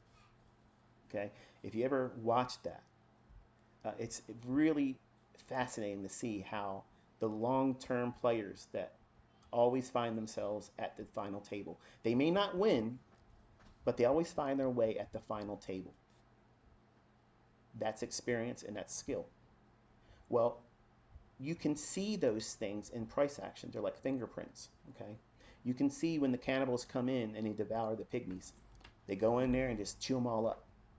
And it's where the market is made jagged price delivery. Always, it's always like this, folks. It's never not going to be hidden from you, okay? It's always plain sight. But see, you're so enamored by animal patterns, harmonic patterns, gimmicky named supposed retail indicators. Everybody's got a new indicator. I got one for you that's going to beat all of them. It's the open, high, low, and close, and the clock. How about that? How about that? Catch me outside. How about that? Okay. It's simple. And all of you complain, not all of you, but just the asshats do. Oh, this is complicated. This is convoluted. So-and-so teaches this so much better. Okay, I don't see so-and-so doing anything. I don't see so-and-so doing anything but using market replay and trying to convince himself everything he says after he says it. So we had these relative equal highs swept here. See that? Case study, bullish breaker, to there. So how many candles did it take to do that?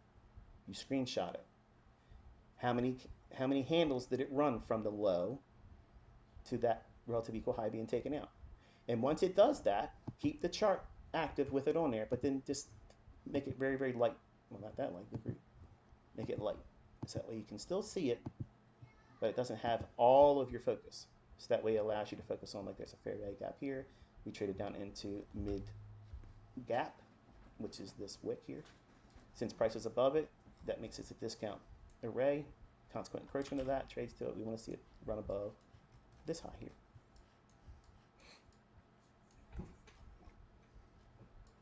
Some of you that are trying to learn how to do this are having a blast with this, because not only am I giving you things to talk about in your own journal of focus, but you're also seeing things unfold over a live chart, and you're watching on your live chart. Okay, so this is not market replay, it's not delayed data, okay, it's not after the fact talking narrative over a chart. Everything that these asshats leave comments on in my YouTube comment section, you can't see, but I see and getting amused by it. So here's the relative equal highs there too. So now, same thing here, you want to mute that in terms of its importance. And now you want to see, does it have the wherewithal to run aggressively for that 17,820.75? Any of this seem complicated to you? It shouldn't. I already know what you're thinking, and some of you said it out loud. Yeah, it's because you're saying it. Now, when you talk about it, it's so obvious. When you talk about it when it's happening, I can see it when you point it out. I just can't point it out when I'm doing it. Right, you're just learning it. You expect to be able to go out there right now if I turn this live stream off and you're just going to just know how to do it right away because you watched me disclose one or two things in one element in the marketplace. Now you're suddenly going to know how to do it. Nobody can reasonably expect to do that. You're placing too much emphasis on being fast.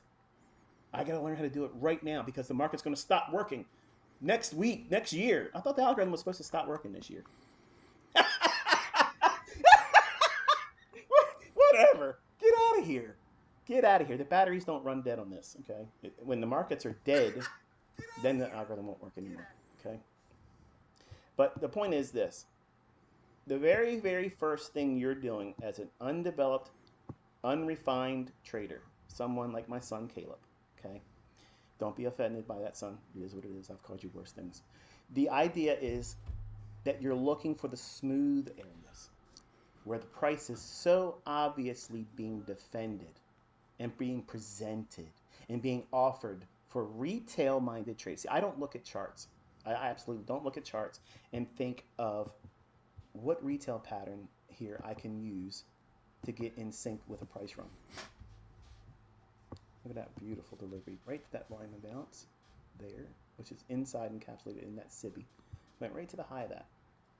Now, when you're looking at price, you're looking for the obvious, very, very, very smooth relative equal highs or relative equal lows.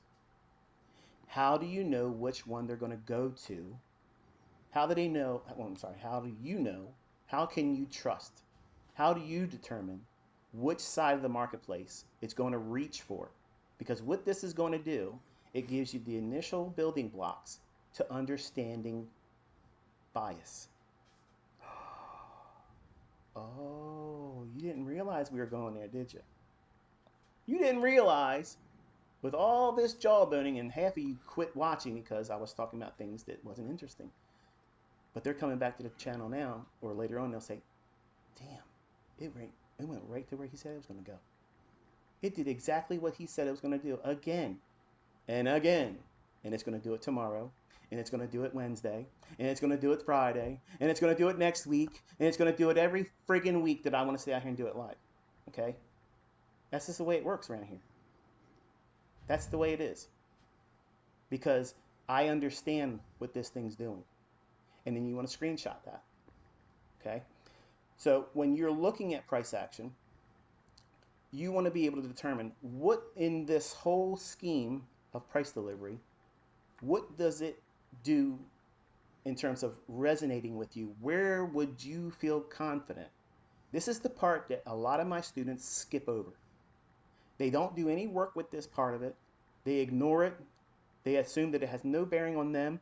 It doesn't have any basis or placement in them, okay? Because they want some kind of gimmicky little 1, 2, 3, get me in the trade. Where's my stop supposed to be? I only want a one-handle stop loss like ICT. I want to be able to do everything perfect right from step one. I don't want to have any adversities. That's not realistic because you're going to have a whole lot of adversities. And you have to invite that. Be comfortable with it because that's where it's going to highlight your shortcomings in your understanding, and it's going to also teach you how to overcome it. Because once you identify what you're having an issue with, you see that wouldn't you want to there's know a what your huge problems are in pullback your relationship? Like once it touched that if you're married liquidity. to a new spouse A big pullback. and you genuinely love That's them, how much point is that? That's a but 100-point move they in haven't like been a forthright minute. in telling you what your That's character insane. flaws are that really That get under is their skin because they insane. don't want to offend you because they don't A want to hurt your feelings. 100-point move. But wouldn't you want August them, 5. Wow, sincerely, that's wouldn't you just want insane. them to tell you in a way that doesn't hurt you, that doesn't jar you or make you feel offended that you want to go run to the bar and cheat on them? You would love for them to say, hey, I love you. I sincerely care about you. I want us to be together. And that romance is what you want with the marketplace. You want the market to open its arms and invite you into an embrace and feel its bosom against yours. And that tenderness and that love and that acceptance that I've always been waiting for you and you're finally with me and I'm never going to let you go, honey. I'm never going to let you go. See, that's what you want. You want that romance. But really what this is a dysfunctional element of family. And what it does is it says, listen, my husband's away. Come on over. The bed's open. And you want to go over there and romp around, okay, and find a spouse out of that type of thing. And you wonder why you end up with an STD or a broken home. That's the way it works. But see, you think it's a love story. It's a romance. It's not. It's a toxic relationship. And one person in this relationship has to be able to be reasonable. And at some point, the person that's reasonable has to say, you know what? This isn't healthy for me anymore. So that means I have to turn the charts off. I need to stop following this market on this time frame right now because it's not healthy. But you can't arrive at that until you do rule-based ideas and you break things down modularly, very simplistic. Nothing that I did today, nothing is complex. I outlined every single thing. Go back and watch the live stream. Every single thing was in advance and shown to you on a 1-minute chart. This would be further amplified if I was showing it to you on a 15-second chart. If you have the capabilities, I'm not saying you have to, but if you have the ability to look at a 15-second chart, study every level I've outlined here and the logic of why it was going to draw up into that 17,820.75 level. I gave you the bias before we really essentially started today. I explained to you in very, very bland commentary, almost boring really. It didn't seem scientific. I used analogies that I thought were very simplistic. You know, when we're looking at areas that are very smooth, contrast this area up here, how that was very, very smooth. And these, remember these levels over here? I told you this one. In addition, if you weren't looking at that, that's the benefit of looking at 3 time frames. Because if you can frame an idea of why the market's likely to draw to a high or a low or an inefficiency that is completely visible on 3 time frames, that means you have 3 time frames telling you, hey, pay attention to me. And if that time frame or those time frames are in agreement with a relative equal high or a inefficiency above the marketplace, that means like something like this right here, or this right here, or this right here. They're all stepping stones. Notice that? They're all stepping stones. Inside the context,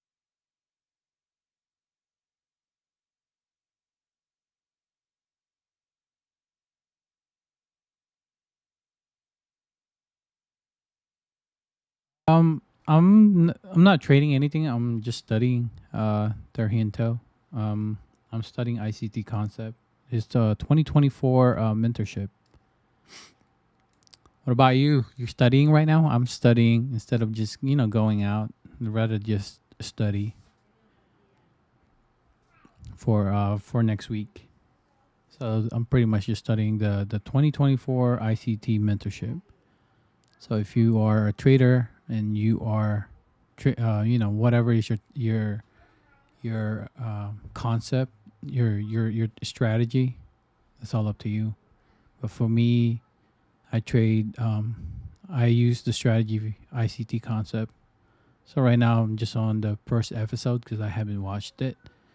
I watched his other mentorship, but this one is the newest one. So trying to catch up with the market also. What happened because I took a break from trading. So now I just trying to catch up, finish all my homework. Everybody is trying to go to sleep and stuff. I can hear the kids still playing, but right now I'm just studying while they play. Darwin, don't close the door. Darwin, don't close the door. I'm not closing the door. Do you remember you closed the door?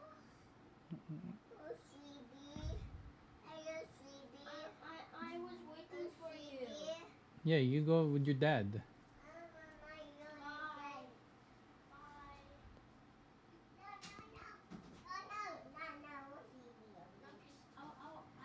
But yeah, Terhento, just just studying. That's what I'm pretty much just focusing on. I did all my homework. I'm done with school. Now next week is the next modules that I have to do, and right now it's just proper planning now and trying to get everything all situated. Since I got nothing to do for the weekend.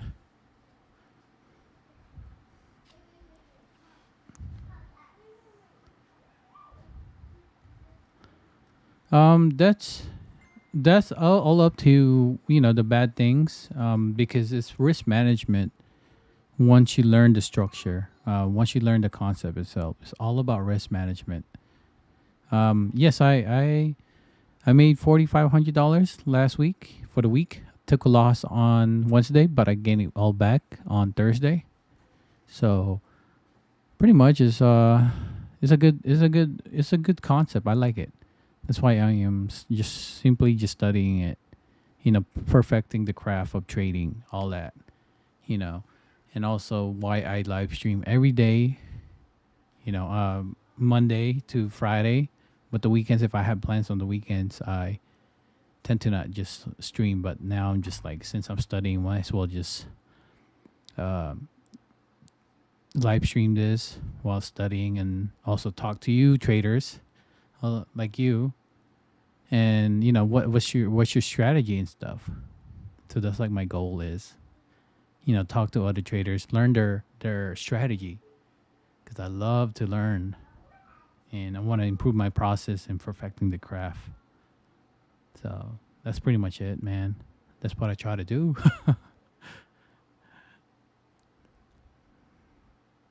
I'm not here to be what do you call it, trying to be those people that show us off, all that. No, I just want to see you guys process. How do you guys tackle the market? Explain to me, like, because I'm fascinated by it also. Really, really, because we are all traders. I'm pretty sure you got different kind of strategies. I'm pretty sure you're probably a momentum trader, all that. But for me, it's just wanting to know the structure of the market. That's what I want to learn, so I can follow it.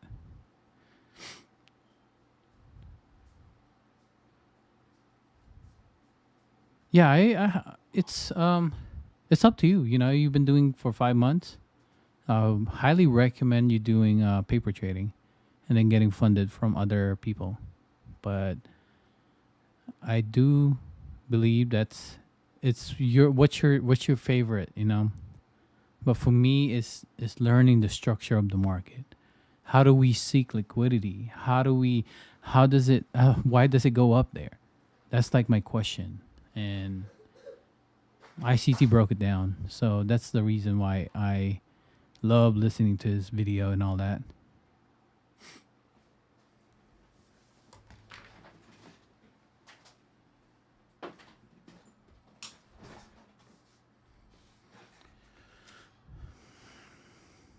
That's the thing about it. I love to learn. I'm always up for something to learn, but right now I'm just focusing on his concept. And yeah, that's pretty much my whole strategy. What about you, man? What's your strategy? Like, how do you like it? How do you like trading so far? it's it's a it's a ride, huh? Have you been profitable? Mm-hmm. That's why you just paper trade, man. You'll get it back. You'll get it back.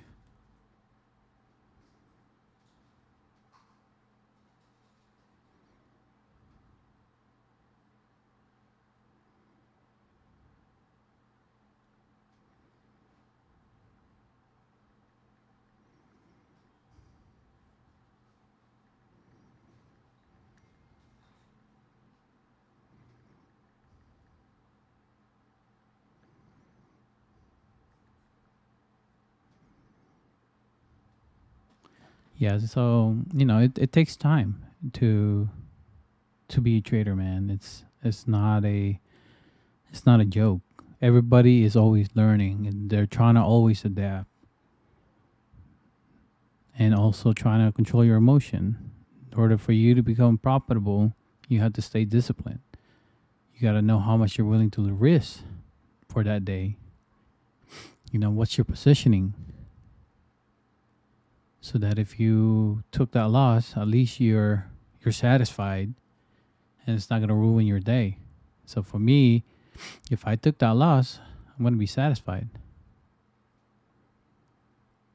That's why the only thing I can recommend to you is starting from over again, starting to listen to other traders.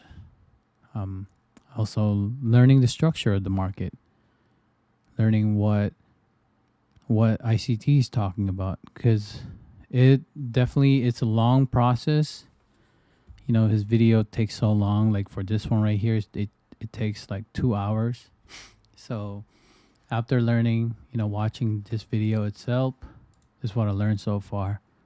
As you guys can see right here, this is what what happens on the different on 8:30 a.m. to 9:30 a.m.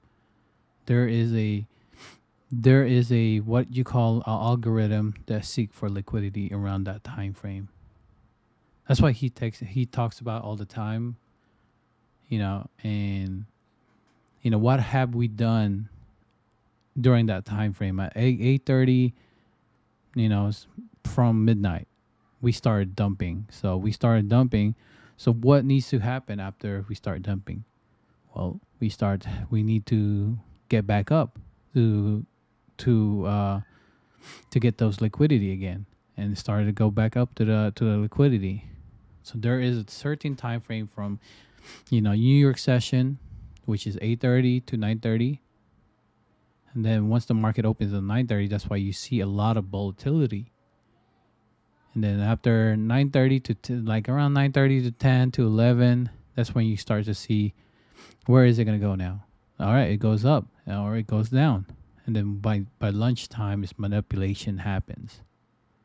So a lot of going up and down where it wants to decide whether we want to go up or down. Like from Friday, there was a lot of manipulation around that 11 to 1300.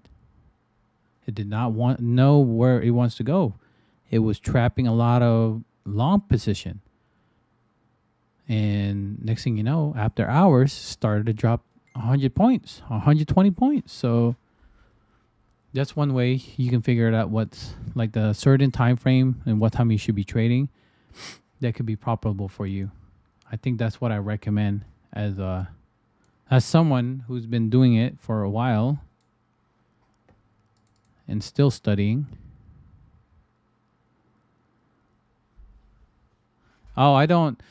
There's no mentors, I don't recommend getting mentors, man. All you have to do is just go to ICT Mentorship. It's free. It's free 99, like what I'm doing right now. I'm sharing with you guys, and it's all up to you and how much you want to put your time into it. Do you want to keep losing? What's one way you can actually improve yourself? Try to get someone to mentor you. I'm not a mentor. I don't charge anything. I don't want to charge anything. This is all free. and YouTube University. And it's all up to you to dig in and archive, to the archive of YouTube University and take advantage of it. This is one way we can share our information, and then also groom a community where they'll look up for you, not because of how much you're making, all that stuff. Join that. I have a community that I'm currently building. One of my moderator, he's a full-time trader from Canada named RC. He put out my Discord community. It's all free, man. You don't need to spend money on some mentor. It is all up to you to start digging some information. This is what researching is all about, right? If you want to be a scientist and you're trying to find a cure or something that's left behind, invent something. They do so much, trials and errors, and I did that. I had trials and error. Oh, just go to my Discord. This is my Discord, bro. It's free, and then I live stream every morning. And then most of the guys they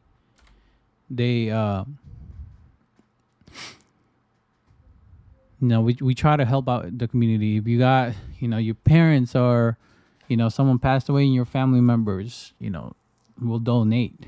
I'll try to donate if I have the extra money. But that's what the community is all about. Sometimes someone that is in need, we can give it. It's not all about the money, guys. It's not all about the money, because we can take it from the market.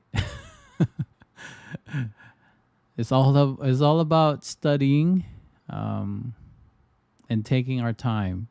You waiting it all out. Yeah, you've been trading for 5 months. You only lost $1,000. But imagine the people that has been trading for 3 years still not profitable. It's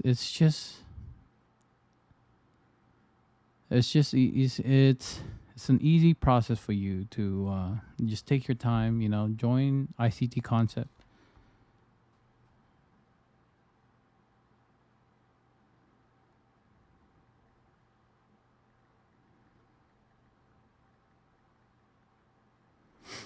But appreciate you joining, man. Make sure you subscribe. But it's I'm just trying to grow the community, man. Every morning I'm live streaming, so stay tuned for that one, and then I'll let you know what my process is. Oh, I'm from California, bro. But I was born and raised in the Philippines. I got here 2000.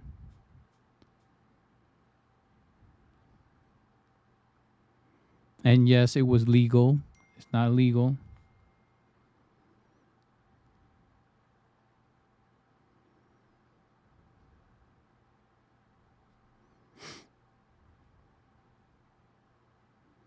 I gotta go listen to this music. Give me a second. The largest. This is the largest. Because I'm trying to finish up this one video. Just trying to get what music my client wants.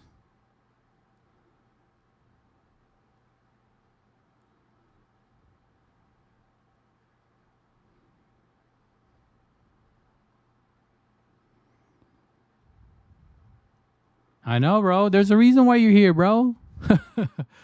Well, you looked at my account because I also got like 2 Filipinos that trades. Also, one in New Mexico and one Canada. They're Filipinos, man.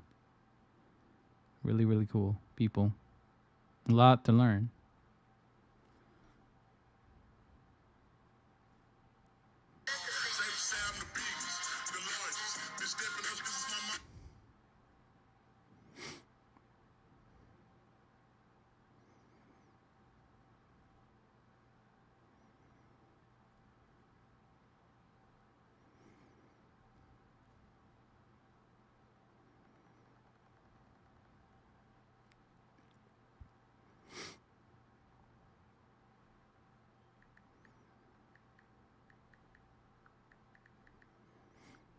Yeah, it's all a lot of learning, bro. A lot of learning when it comes to this. Next, Jersey.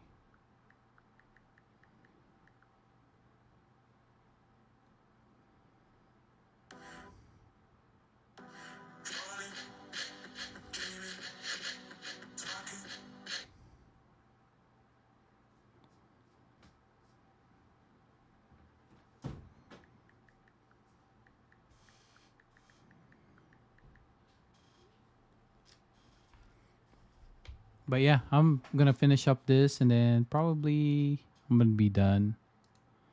I'm gonna be done after this. Just gonna write it all down. Try to do my analysis. Text in your overall narrative that the market was going to go here. For me now, dude, trading for me is just storytelling because I'm a videographer and a photographer. I love to film people. I love to film their process. You know, like how they become a chef, how they become a business owner. This high. Yes, he got my question. Finally, I've been sitting here the whole time you're talking. Why'd you pick that? But I'll be honest with you. I love the stock market. You know, I don't know why. It just fascinates me. What's the first thing I told you? The algorithm is going to go based on time. I don't care what Mickey Mouse pattern, what Mickey Mouse logic, some romper room theory that just got pulled out of somebody's backside because they want to sell some attention for clicks and views and mentorships. Unless it stems on the basis of time first, it has to be the right time. If it's not the right time of day, it is absolutely not going to work. Period. End of story. Put anybody as the mentor, anybody as the trader. I don't give a fuck. Bad, Michael. Should have never said that. I tried real hard. I almost got through it. Put anybody you want in that list. Whatever they trade, however they trade, it does not work. It will fail. Stick with it long enough, you'll see it will fail more times than it'll work. But why and how is it that every single time I'm sitting down with you, whether it be on a Twitter space where I was calling out the candlesticks individually before they happened, or on a live stream where I'm giving you the logic, explaining to you why it should do it, okay? And then it just simply does it. How's that possible? No ego. Seriously, let's put it aside. I'm not trying to beat my chest here. I really want you, especially if you're a first-time viewer here, or maybe you come back, this is your second time watching a live stream because you expected me to do something silly today. How is it that the market does exactly what I'm saying it's going to do? You ever think about that? How is it possible that this one single person can get it right so often in front of thousands of people when many of them are hoping and praying, please God, let him get it right. I got to go on Twitter and brag about how you messed up today. I got to make a video exposing ICT. I need grocery bill money. Oh. You're so fun to manipulate, all you haters. But 7 o'clock is a very key time. That starts what? The morning session. It matters not that we're trading Forex or futures. The morning session, AM session, starts at 7 o'clock in the morning New York local time. Okay? So you can have a model that says, I can't be in front of the charts between 8 o'clock and 8:30, and maybe you can't even trade a 9:30 opening bell for indices because you have to get ready for work. Okay, but it just so happens that the time elements in your personal life and geographically location in the world, that it allows you and affords you to look at the market between 7 o'clock and say 7:45. Worst case scenario, 7:30. If you're going to work with smaller time frames, you absolutely can use 7 o'clock to 7:30 as a model to do this very exercise. Yes, I do trade full time. So your key time Tarhinto. Sorry, I didn't get to talk to you. Sorry about that. To 7:30. Yeah, I trade full time. In that 30-minute window, you're going to. But I only trade till 10:30 to 11, and then I do what I do. You know, I go to the gym, then do all my tasks that I need to do. Go to school, the 5-minute chart, and then that's it. Now, That's my normal thing. That's my routine. Anything else beyond that until I change the depth of Then what you're spend time focused with the to do. family. Right now, you're just having 3 No, charts go up. over there. Since the 15-minute time frame is pretty static, That's my you only need to refer to it once in the my morning. nephew. And then your second chart could be the 5-minute chart. We'll go back Trying to get in. I'm like, I'm streaming. I don't want to show his face. Then what you're doing is you're watching. I don't want him to be in the social media 7:30 spaces yet. Or 8 o'clock to 8:30, or 9 to 9:30 opening bell. You're looking for, where is the market smooth? Smooth. Because still waters invite rocks. Think about that. Remember being a kid walking and you see a pond, it's real smooth. Wow, look at that. It looks like a mirror. You can see the sky's reflection off of it. So smooth. What's the first thing that jumped in your head? I need a rock. For what? Because you can't accept that. Our sinful nature says we have to disrupt that. So you pick up a rock and you want to throw it out there. Why? What's it going to do? It's going to cause ripples. That's exactly why a weak character individual in a relationship will have a beautiful relationship, a wonderful relationship, something smooth. Ain't no drama, no reason for ruckus. And what they got to do? They go out there and they chase some thought. They go to the bar, they pick up some floozy or some silver-tongued fox. It says all the right things for her. And you invite that disruption. Well, that's what the market does, folks. It's a dysfunctional family environment. And you have to be the one that says, not today, Satan. Not today. Not today. I know your tricks. I know your snares. I know how you're going to do it.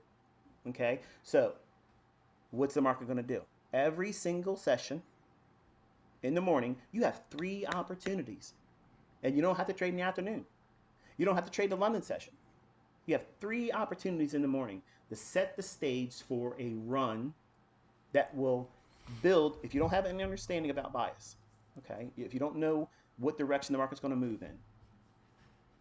When I go into other people's live streams and I say, note this, note that, here's the secret. I just gave to you what I do every single time I go into Tanja Trades. When Patrick Whelan had balls and let me into his live streams and chat. He won't do that now because he's going to be paying me $500,000 this year. Damn, $500,000? Anyone else? I talked to Trades by Matt for like a month. I told him what I was going to do, what I was looking for in private text, and he can show. I gave him permission. He can show you what I was expecting, and he watched me do this for almost a month. And I got 2 or 3 of them wrong, but most of them were like bang, bang, bang, bang. And guess what I was doing, folks? What I just taught you here. Tom Hugard, not as much as I showed with Trades by Matt, but in certain instances, I showed him, this is what I'm looking for. I like this level. So it's not like I'm not afraid to share this. I put what I think is going to happen. I'm going to go get some water. Of other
Oh man.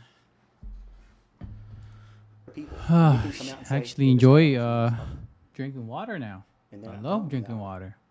don't know I'm why. inviting them to Tastes prove to so the world good that now. I didn't do that. Oops. Why did I start it? I can't even I hear like it. certain people in this industry.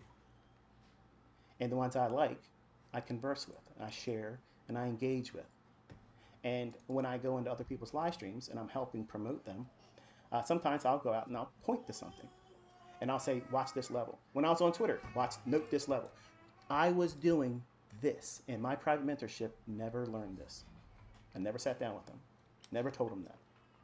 This is a secret weapon. It's a bazooka when a BB gun's necessary. When all you need is a match, this is a flamethrower. It's the thing that makes every playing field even. They cannot hide it from you. They cannot hide it from you. You're never not going to be able to see it. It's always there. And in plain terms, it's this. If you can contrast one side of the marketplace against another, let me do this. In this little area down here, okay, in this small little open section, I'm going to say this and I'm going to close it because I have somewhere to be with my wife in about 20 minutes. I hope you haven't, if you take this moment for right now. If you learned something today, and if you didn't learn something, you're a friggin' liar, okay? But if you honestly was with me this entire session, and you watched me outline this, and I told you why it was gonna go here, what levels were key, what to focus on, and you watched it pan out, and you understood, and you understand now, and if you don't, I'm gonna make it clear for you, give it a thumbs up, because I take that as, I appreciate you spending time with us, ICT. I don't need to be doing this. I can do this privately with Caleb. I can tell Caleb, I understand that you want to make a YouTube channel. I understand that that could make you a little bit of scratch and money. I understand that. But no, I don't want these people to know this. I could do that.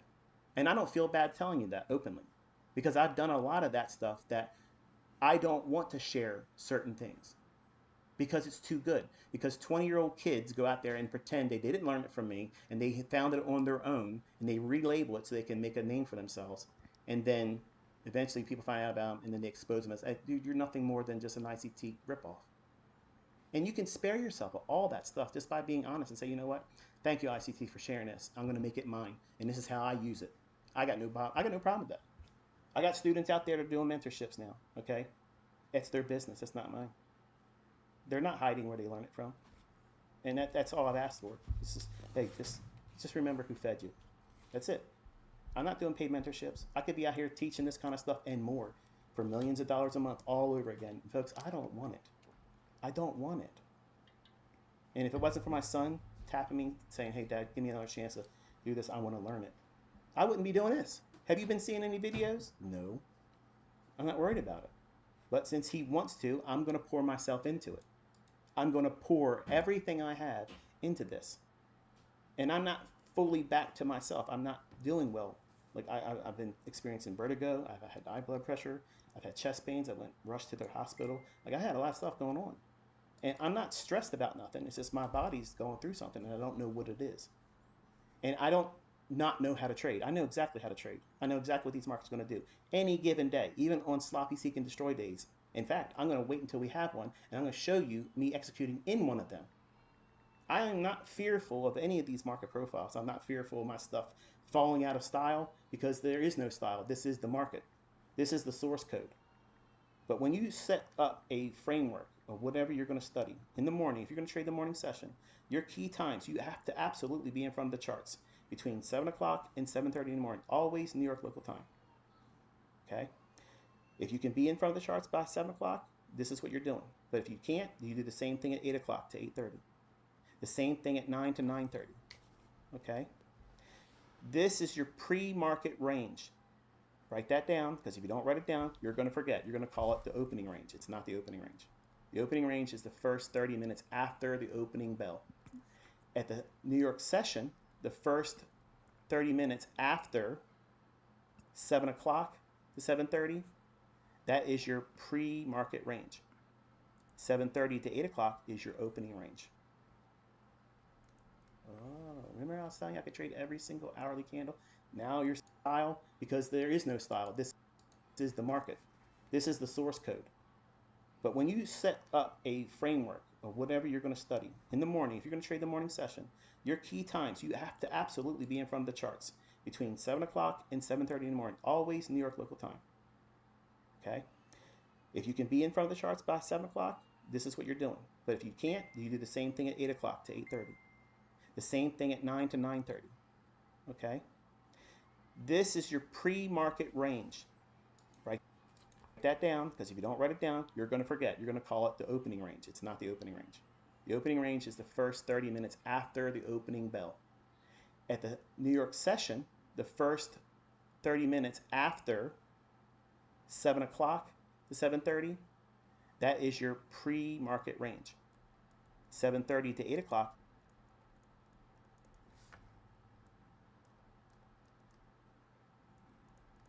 is your opening range. Oh, remember I was telling you I could trade every single hourly candle?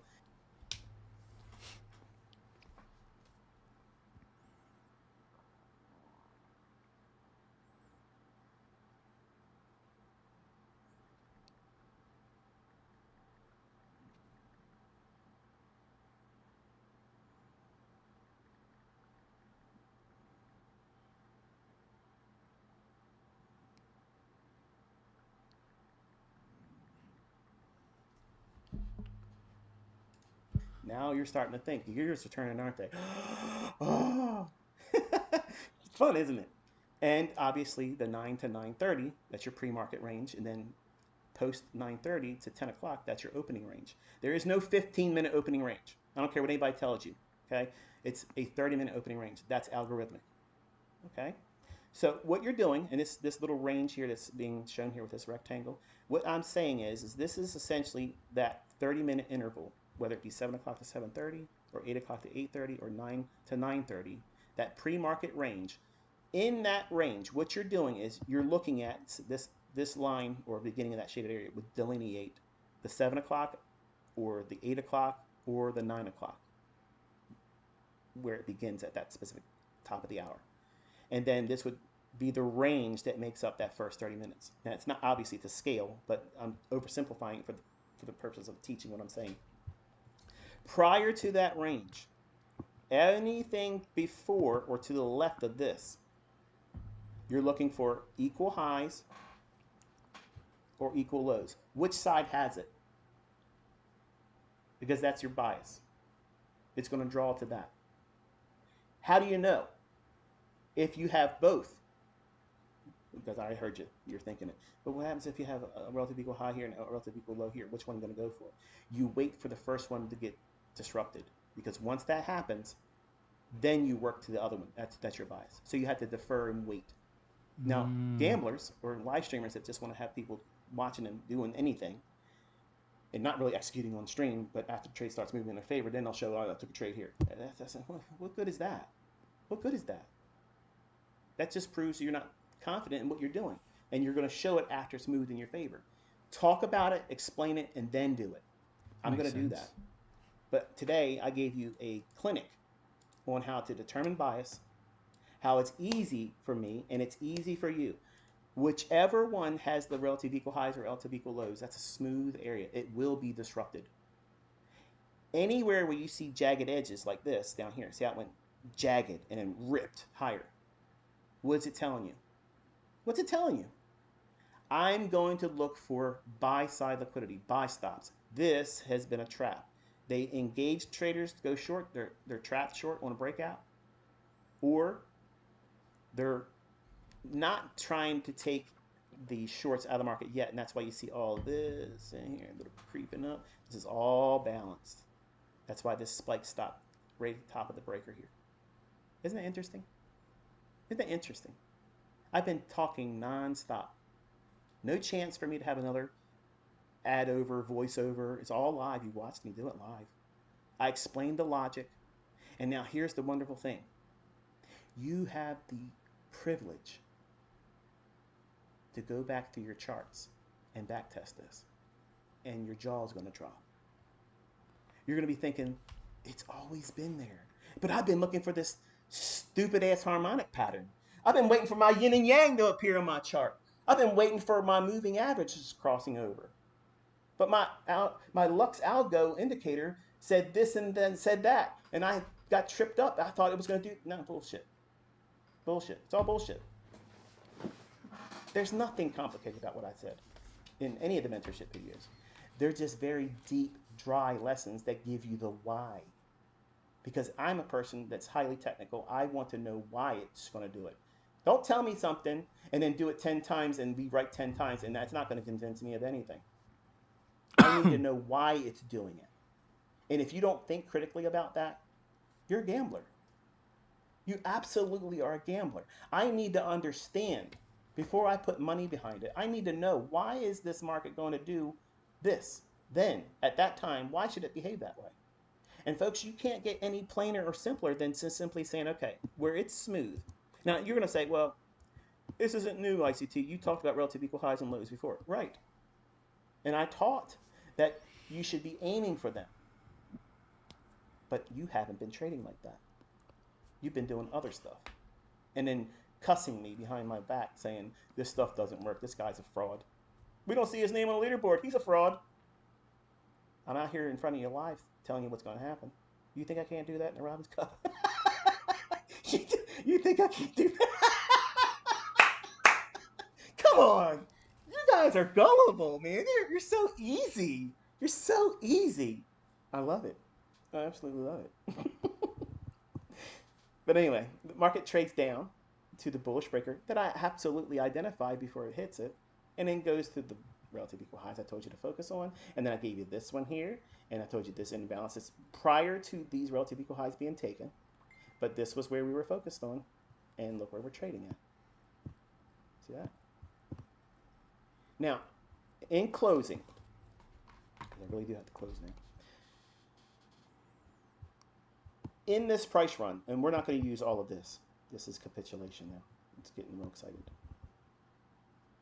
If we have this segment of price action, okay, if I'm identifying this area up here, okay, more specifically, let's be honest, because this is the one I drew your attention to first, so we'll stick with that one, even though that other one was later mentioned, even before it got traded to that high rate there. Did you get the video a thumbs up?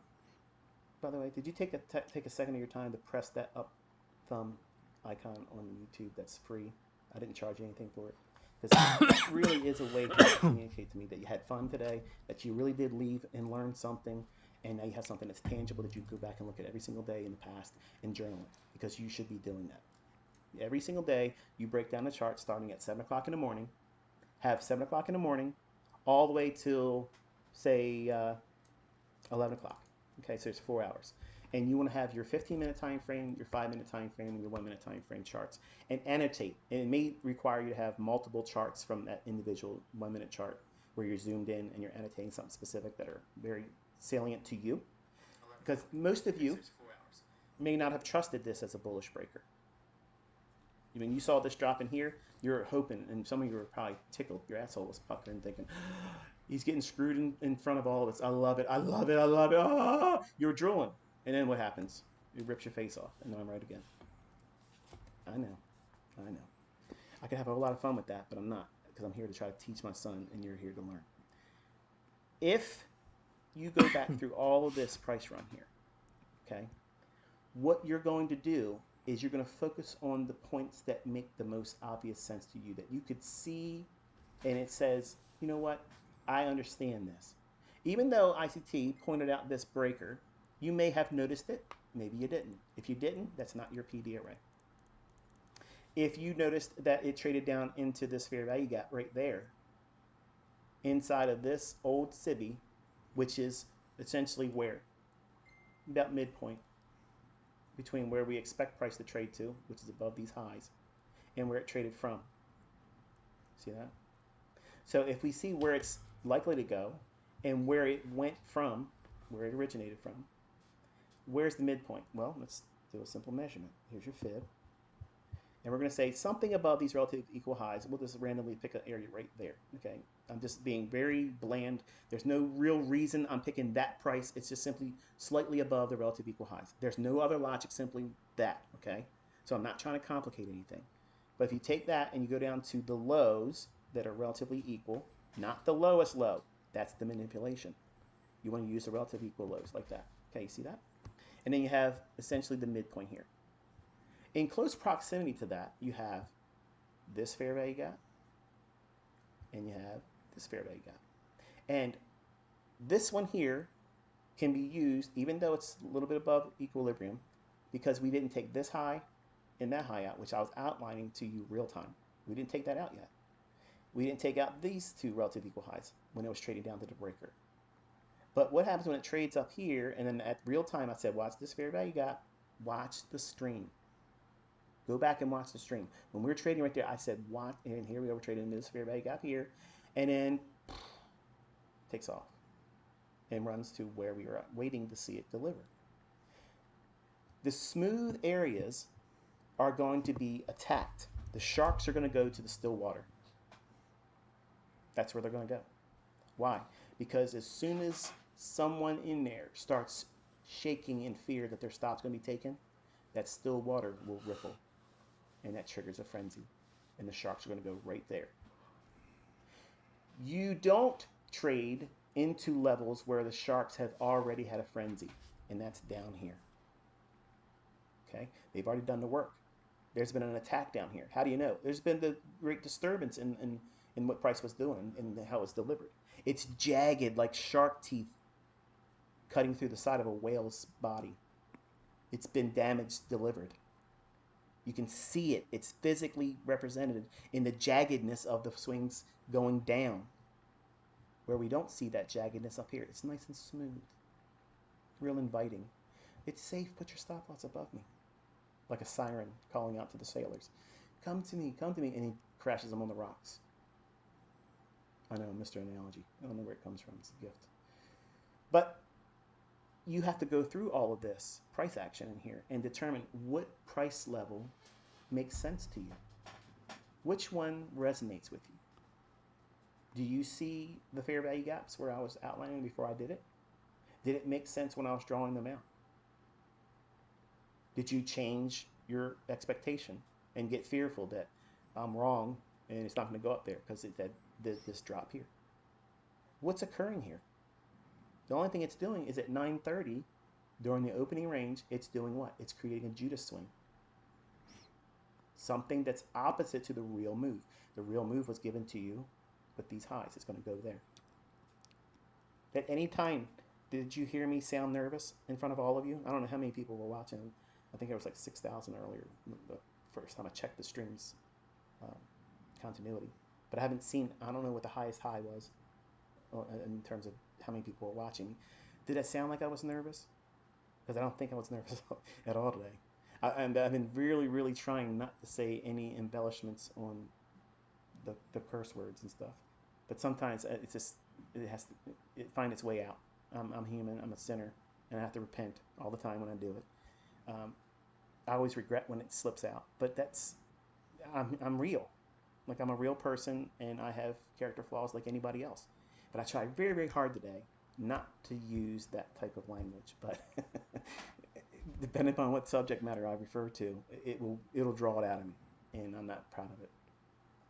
But anyway, we can see how that SIBI becomes an inversion fair value gap here, and then it sends price higher, retraces down, and then you have your second leg redistribution, and then sends it to the smooth area that makes up this market maker buy model.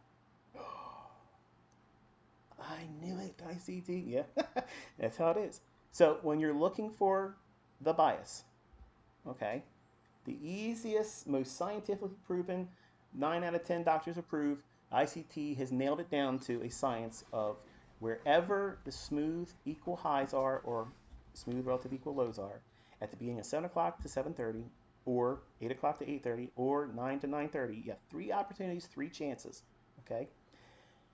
As each one of these time windows passes by, so at 7 o'clock, we formed the relative equal highs.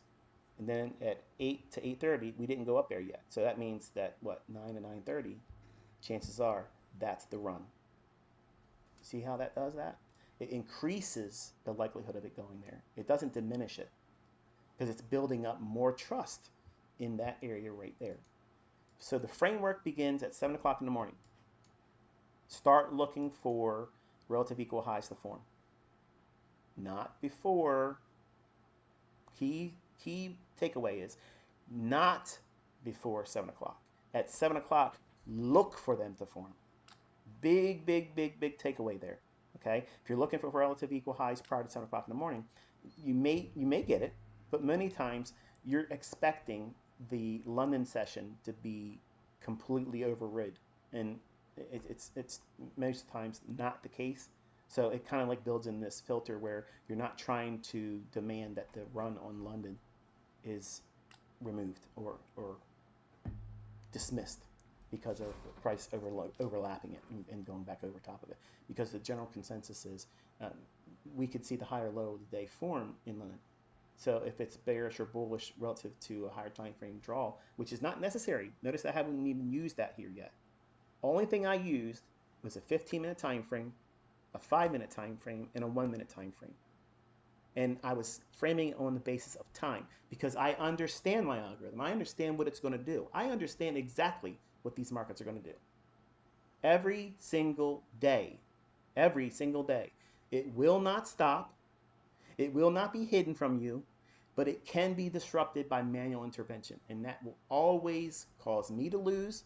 It will always cause me to be incorrect because that's something that we and no one can predict.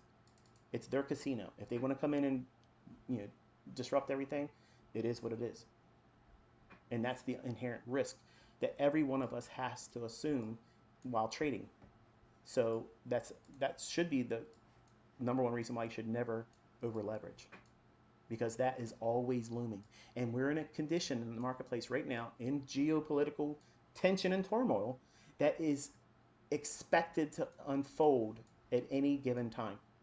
Any moment, folks, things could pop off. And your little indicator or your little market structure idea, whether it be mine or somebody else's stuff, means nothing when that happens. It literally is cannon fodder. It's gone. You're dusted. And if you happen to be over leveraged when it happens, you're going to eat it.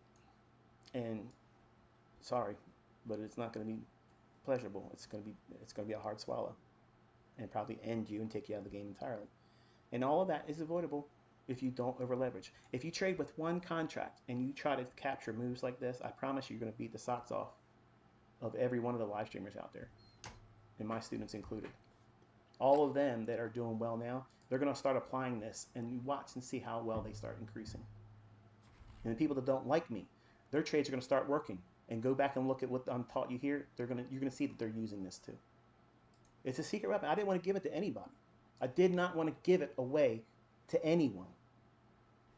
It's a home field advantage, one of many that I have, but because I want my son to know what he's doing that's real simple. It's not complicated. It's one or the other. And if there's two extremes, above and below the range, that's relative equal high and relative equal low, then you just wait for one of them to be disrupted. And just sometimes you'll miss a move. Sometimes it'll do it and then you won't get a trade. Who cares? Who cares? When you backtest this, you're gonna see, like, what am I worried about, man? Like, this is so many times offered to me every single week. Right. That's the mindset you need to come away with. Not, I got to trade every single day. When it's so obvious, that's the ones you want to trade on. Because retail is going to have every hope and prayer hanging on those relative equal highs, thinking it's resistance. And they're going to eat them. They're going to devour them and grind their bones to powder. And you can have a moral dilemma and have some convictions about that being, well, I can't do that to somebody else. I can. Because they sign the same risk disclosure that I do when I open up an account. And if they make the wrong move, don't interrupt them. That's how you eat. That's how you eat here. And if you have a problem with that, then trading's not for you. And there's nothing wrong with that either. But hopefully you see that when we're doing this, we're not trying to be smart. We're not trying to be more popular than somebody else. We're not trying to get more attention and more viewership or more followers. We're in here to try to make money so that way you can make your ends meet. That's it. And some of you will supercharge that and become pillars in the community and titans and be so much bigger than I am. And I'm here to see it. I want to see it. I want to cheer you on. I'd love it for one of my sons to be that person. I've been trying to cultivate that since they were little. But they're individual personalities. And you know how it is. You don't want to listen to your parents. And even if your dad can do it and prove it over and over and over and over and over again, sometimes still isn't enough as a motivation to do it, because you have to want to do it. And guess what makes that happen? When you make them work menial jobs and they hate it. And what's the alternative? College? That's out of the question. So do what works. Do what works and can be proven. I could do this in front of the Supreme Court, right, just like I did today. I ain't afraid of it. I'm not afraid of this. And when you get that confidence, it's not arrogance, but when somebody doesn't know how to do something and they fail miserably, when they hear somebody talk like that, and when they see somebody display it, it's so uncomfortable. It's unbearable for them. So now you are a narcissistic jerk. You're arrogant. You're conceited. Okay. Is that going to make me lose money on the next trade? No.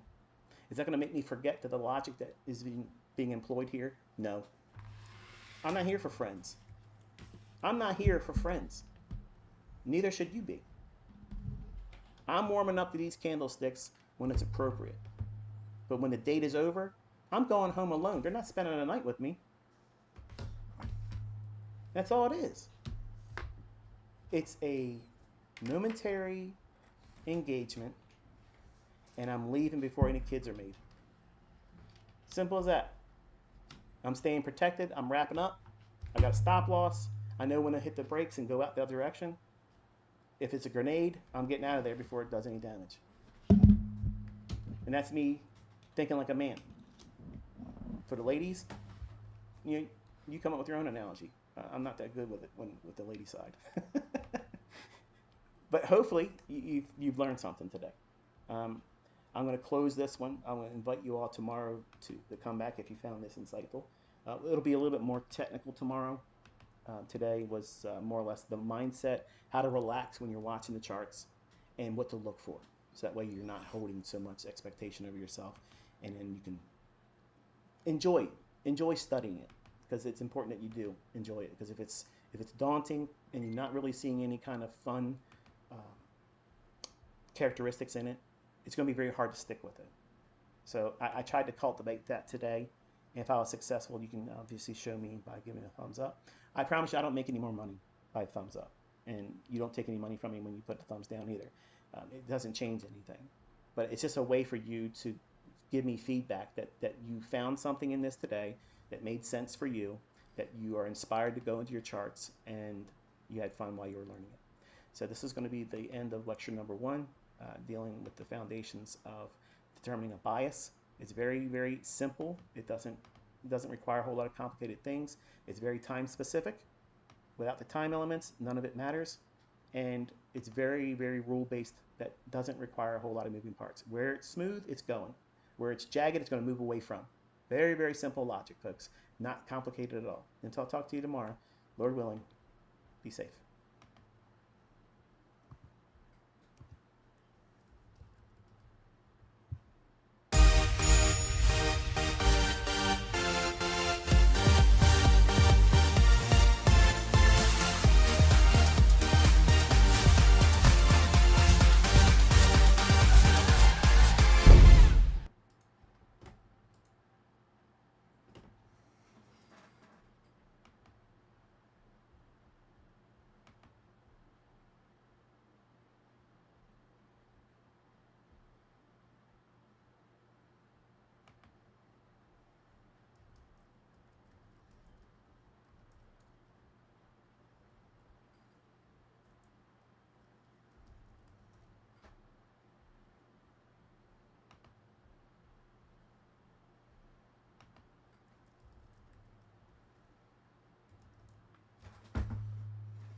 Well, good morning. This is an audio check.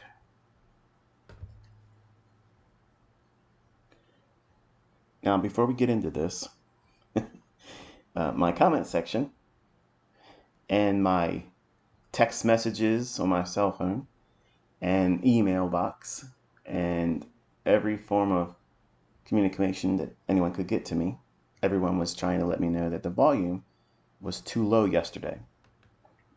And I'm doing the same thing I did yesterday. Okay. I noticed that some of the individuals that left comments saying that the audio was too low, or that I was using a cheap microphone or whatever. I actually have good equipment. To sometimes YouTube just doesn't want to communicate the way a streamer would like them to do. And I'm not doing anything different today. I went through the process of checking everything. I have the microphone literally almost clipping. There's a little gauge that shows how high the audio goes up as I speak. And I'm at the last little line before it goes into the orange, and then it's in red, and then it starts clipping. Then it's really bad audio. So the compression and all of the things that YouTube does on its servers sometimes corrects any issues through the capture of live streaming. I've actually had this happen in some of the not live session, but lectures and videos I've made in the past, where the audio, even on my side when I would listen to it, would sound different than my original capture that's on my system. So I'm not doing anything to try to make it harder for you to listen to me. I'm not using substandard equipment. I have a pretty good amount of money in stuff I'm using, and I don't know what else to do. So my volume's exactly what it's supposed to be. My microphone is working properly, and I don't know what else to tell you. Okay. So if you're sending me text messages, by the way, I don't ever really get to see them until later on. And generally, I block your phone number because you took it upon yourself to step into my private area of my life. And I know my phone number and my address and all those things are on the internet. I'm not inviting you to send me text messages. So you can send me something one time, but I'll never see it again because you've crossed that line. It's kind of like the people that come to my door and knock on the door. I'd like to meet you and talk to you, ICT. Please don't do that. I'm not going to go out there and talk to you. I'm not going to shake your hand. I'm not going to do a selfie with you. I'm not that important. So anyway, today it's going to be a little bit more technical, but I promise it won't be too much, and it won't be a long session. Okay. I have an eye appointment tomorrow, just so you guys know, for scheduling purposes. We will be doing an afternoon lecture. So we'll be doing a PM session and some rule-based ideas for you to look at the market during that time, Caleb. And so I won't be here tomorrow morning session, but we'll start the stream at 1:30 p.m. Eastern time tomorrow. So Wednesday's session will be an afternoon session. And then Thursday we'll be back to a morning session. And Friday will be a morning session as well. Okay. So one of the things I want you to understand, Caleb, is when you're doing your journaling and your logging, which is what you're going to be primarily doing for the full month of August. Okay. You're not trying to push any buttons. You're not trying to demo trade. You're not trying to do anything specific about entering the market, but you're just collecting data, collecting information, and you're being organized. So that way it's training and activating your reticular activating system. Okay, that means when you see a car that you just bought, it seems like everybody else bought the same car. It's only because it's now meaningful to you. So the things I introduced yesterday, I kind of want to give you the rule-based idea on what it is, very specific, and I have to clarify a few things because it was live streamed yesterday, and I said a couple things incorrectly after listening to the playback. And a couple of you actually reached out to me in email and questioned me about what I meant about certain areas of my dialogue. And I realized I didn't say something correctly. And for instance, it was me referring to the second stage of reaccumulation. I miscalled it second stage redistribution. Oh, that's for a market maker sell model. But because I'm out here without a script, I'm not following cue cards, I'm not reading a teleprompter. I'm just going on my own steam and just what I see at the time. So I'm going to invariably make a mistake of miscalling something. It's not intentional. It's not to confuse you or anything. But I'm human. So I'm not AI like some of you actually think I am. I have frailties and faults just like any one of you. So if I'm out here in front of the world doing it live, I'm going to make a mistake, say something incorrectly. I'm going to, you know, have no way of editing that out and make it more palatable for a first-time viewer to listen to it and not have any distractions by something I did as a human being. And that's why I prefer to always to do pre-recorded lectures, because my obsessive compulsiveness wouldn't let me do the live streaming. But I've spent a lot of time in the last year or so just getting over a lot of that stuff. And I'm in my 50s, so I'm trying to take things a little bit easier. I make things too personal when it don't need to be. So anyway, I introduced some things yesterday visually. I talked about what the market was going to do, why it should behave a specific way, and how you should be comfortable sitting in front of the charts and observing and getting used to doing that initially, and not trying to force yourself into trying to pick a direction so you can impress dad, not try to tell me what you think is going to happen beforehand so that way you can tell dad, hey, I did that right. Remove the right and wrong right now. Just get that out of your head.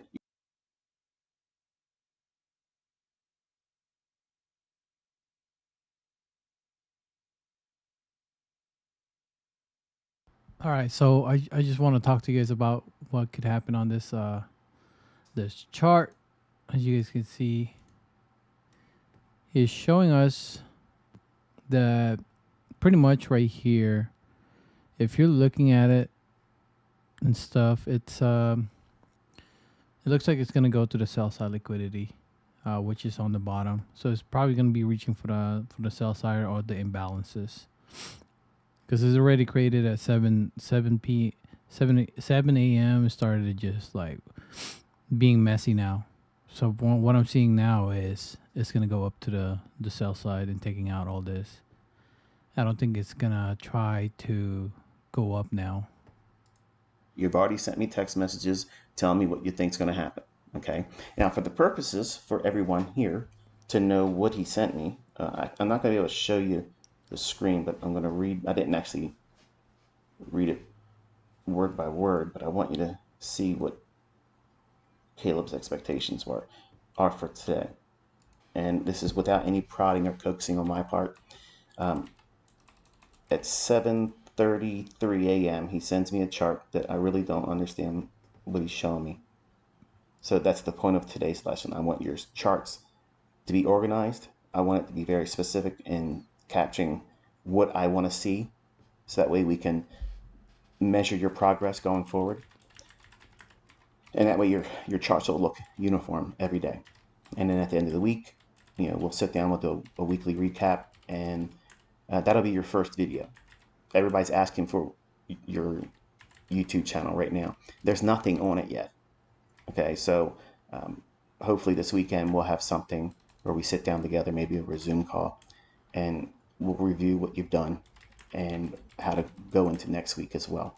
So it's kind of like over-the-shoulder approach to ICT, grooming and teaching his son, mentoring him, and that way you get to be a part of that experience. So, but he says at 7:34, he says he wants to see it take the swing low, then go long, take out the relative equal highs, and then reminds me, don't forget to do an audio check.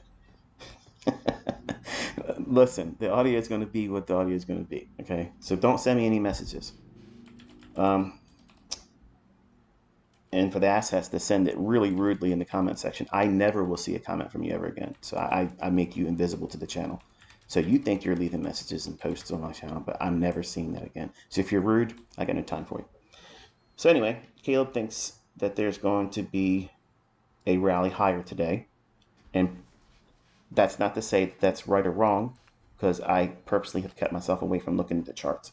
So I'm sitting down with you right now, with the exception of just loading trading view and opening up the quadrants or on the screen now, the 4 charts. There's should be a chart in the upper left-hand corner. Right up here. Yeah, spotty. if you look at it right now, it actually went for the imbalances. So this is what happened right here. He said that his son said that it was gonna go up, but it went down. Like I said, it because it looked like it was weak. It needed to go do some retracement, which is like 100 points, right?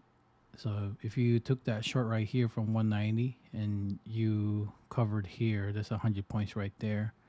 So that's a $2,000 win. Yeah, that's a $2,000 win right there, which is really really cool. If you have one contract, imagine if you have 15 contracts. That's already 15 times two. That's $30,000. You're not trying to be dad. You're not trying to be. That's not proper learning. That's not. They can arrest you if you don't have the thing that should have been introduced as a remedy for Mr. 19.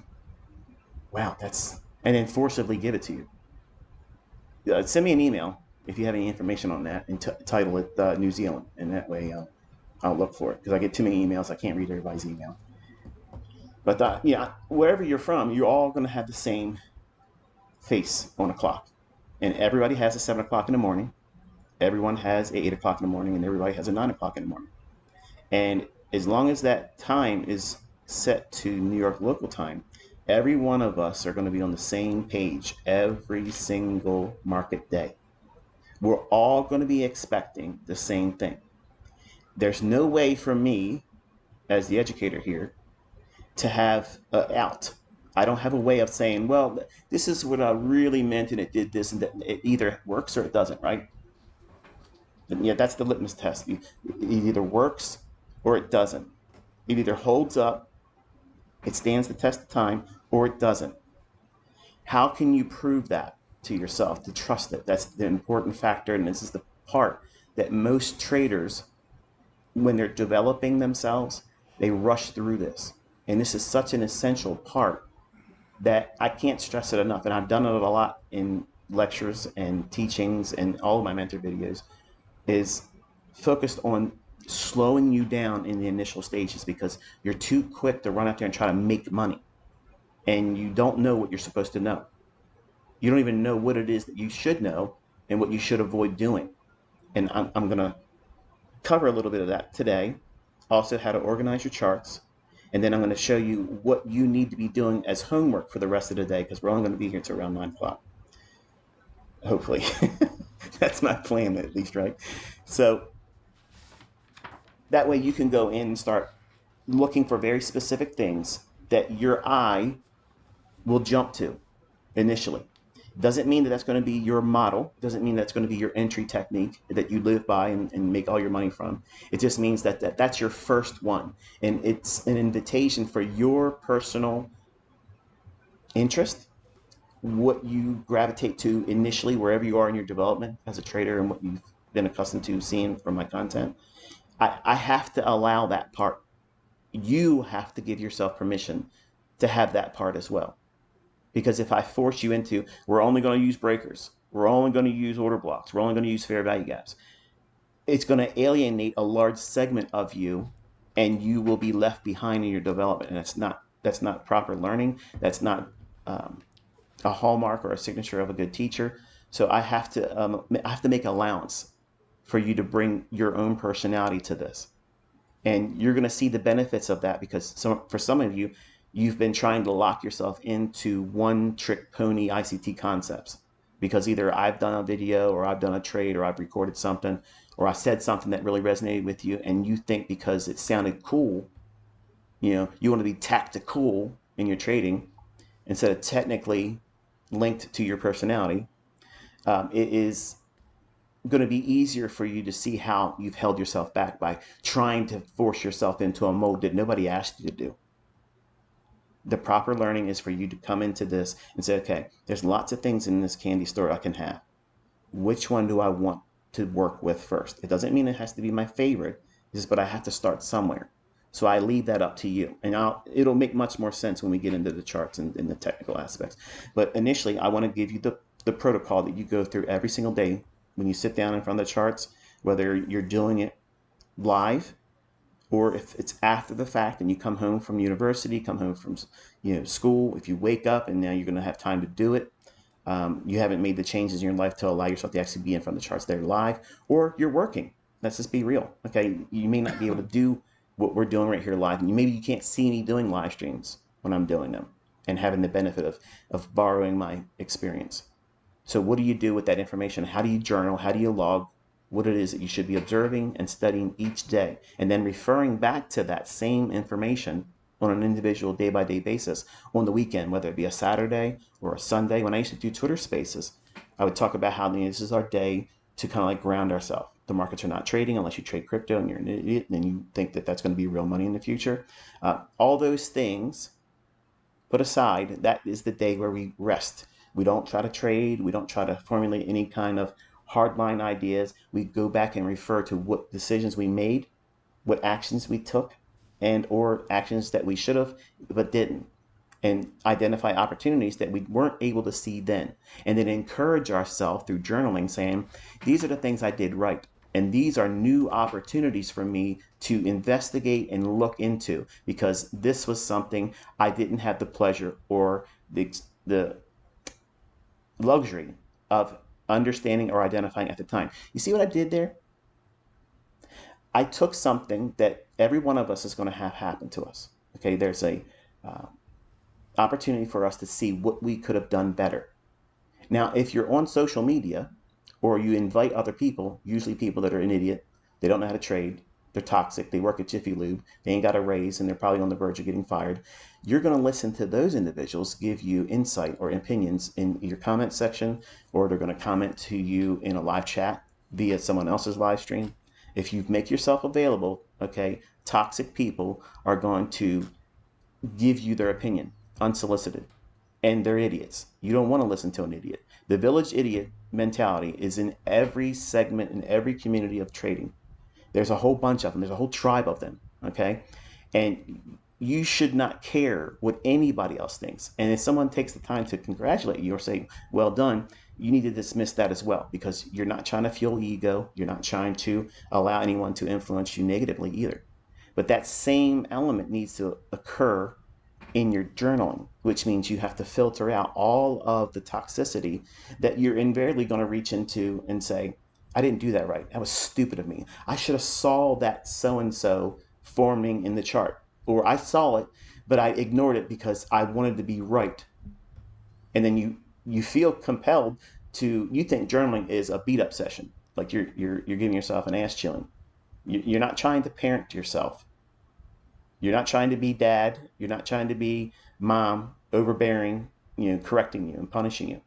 What you're trying to be is the best coach for someone that you love.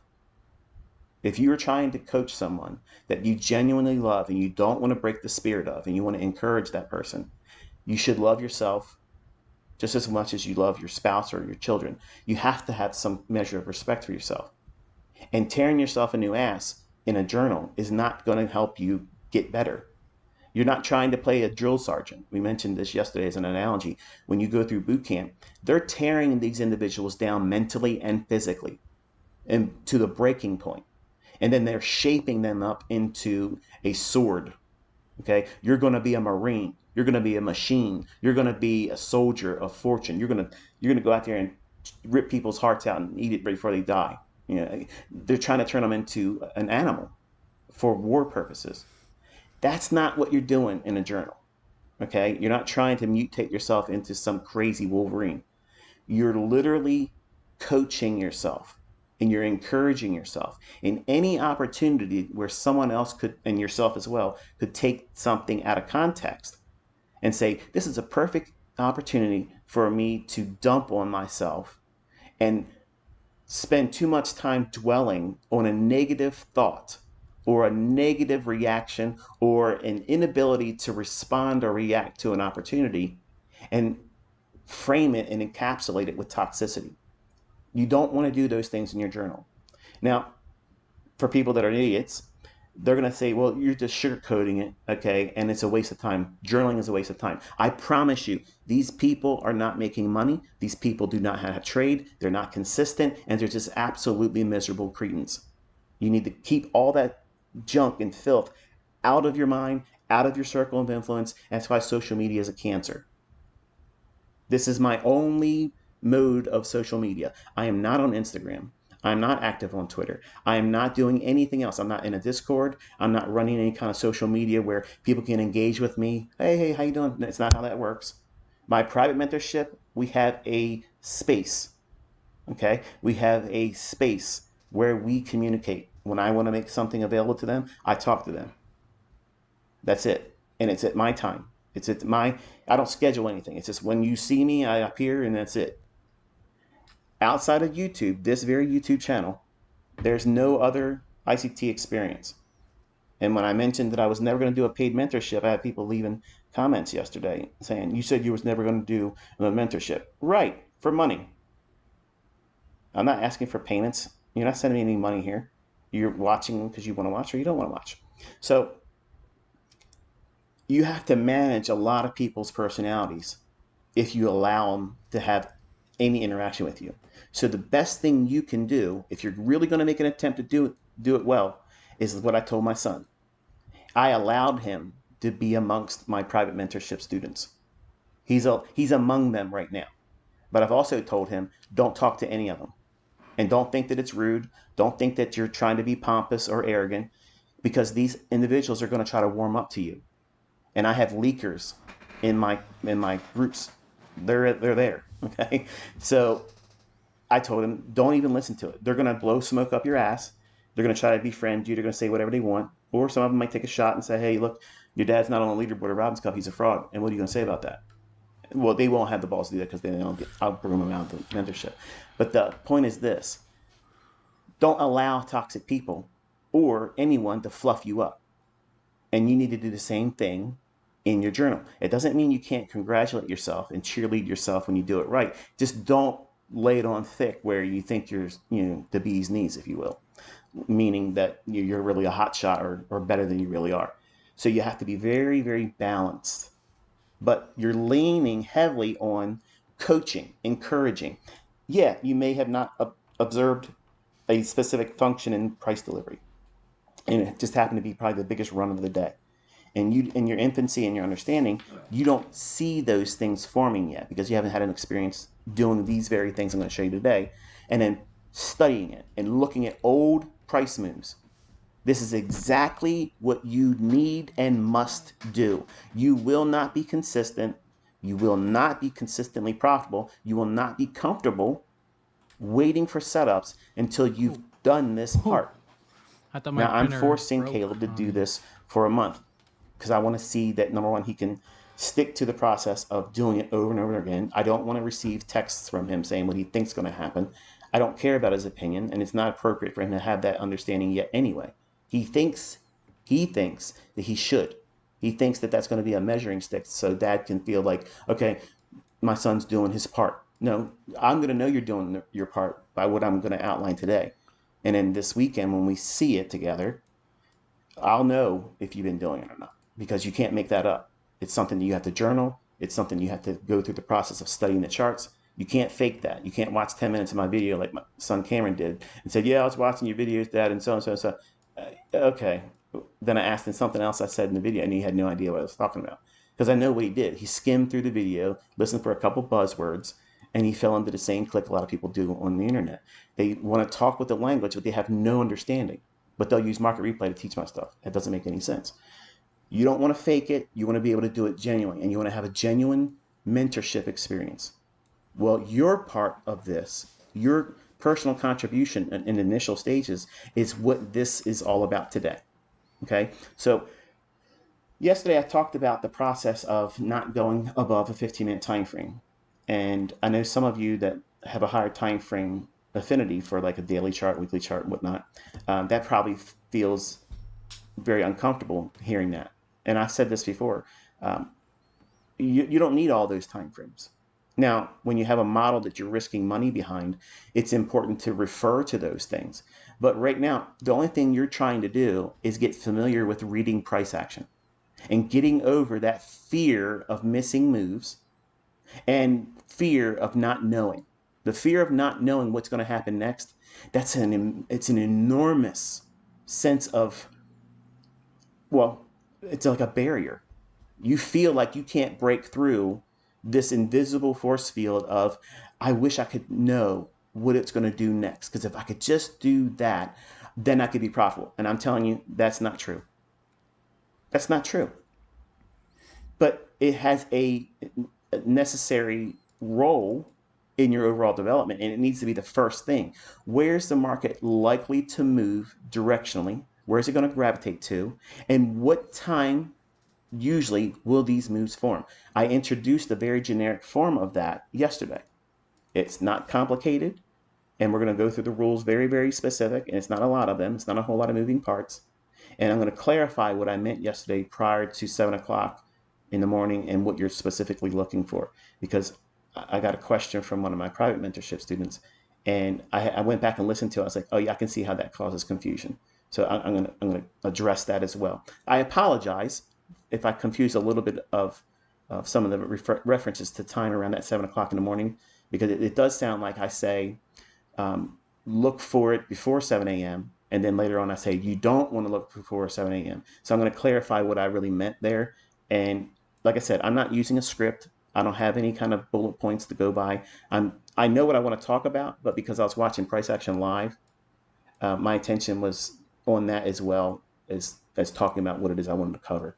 But yes, there was a casual lesson. This is a little bit more specific. So I have lots of charts available to me in hardware on screens that are off right now in front of me. I'm only physically working with a laptop computer.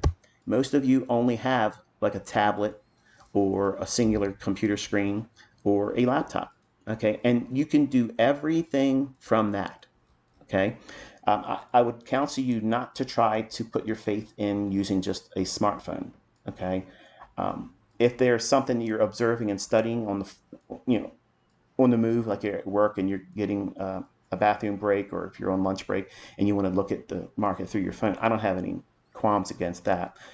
But if you're going to try to make an attempt to learn how to do this well and consistently, you need to have something larger than your smartphone, okay? And I don't mean the one phone like my son Cody has. He opens it up and unfolds and it's a bigger screen. That's still not enough. Okay? You have to have a laptop at minimum, okay? About 15 inches, minimum surface space. You may not have a TradingView subscription that allows you to do some of the things that I'm going to refer to today. You do not need a sub 1 minute time frame, but I'm going to show you, for the people that do have that, how to integrate that into this. Okay, I mentioned it in passing yesterday, so now I'm going to give you the rules and how it looks, what it looks like rather, in the price runs from yesterday, and how to study today, because I won't be with you after the opening bell at 9:30 Eastern time.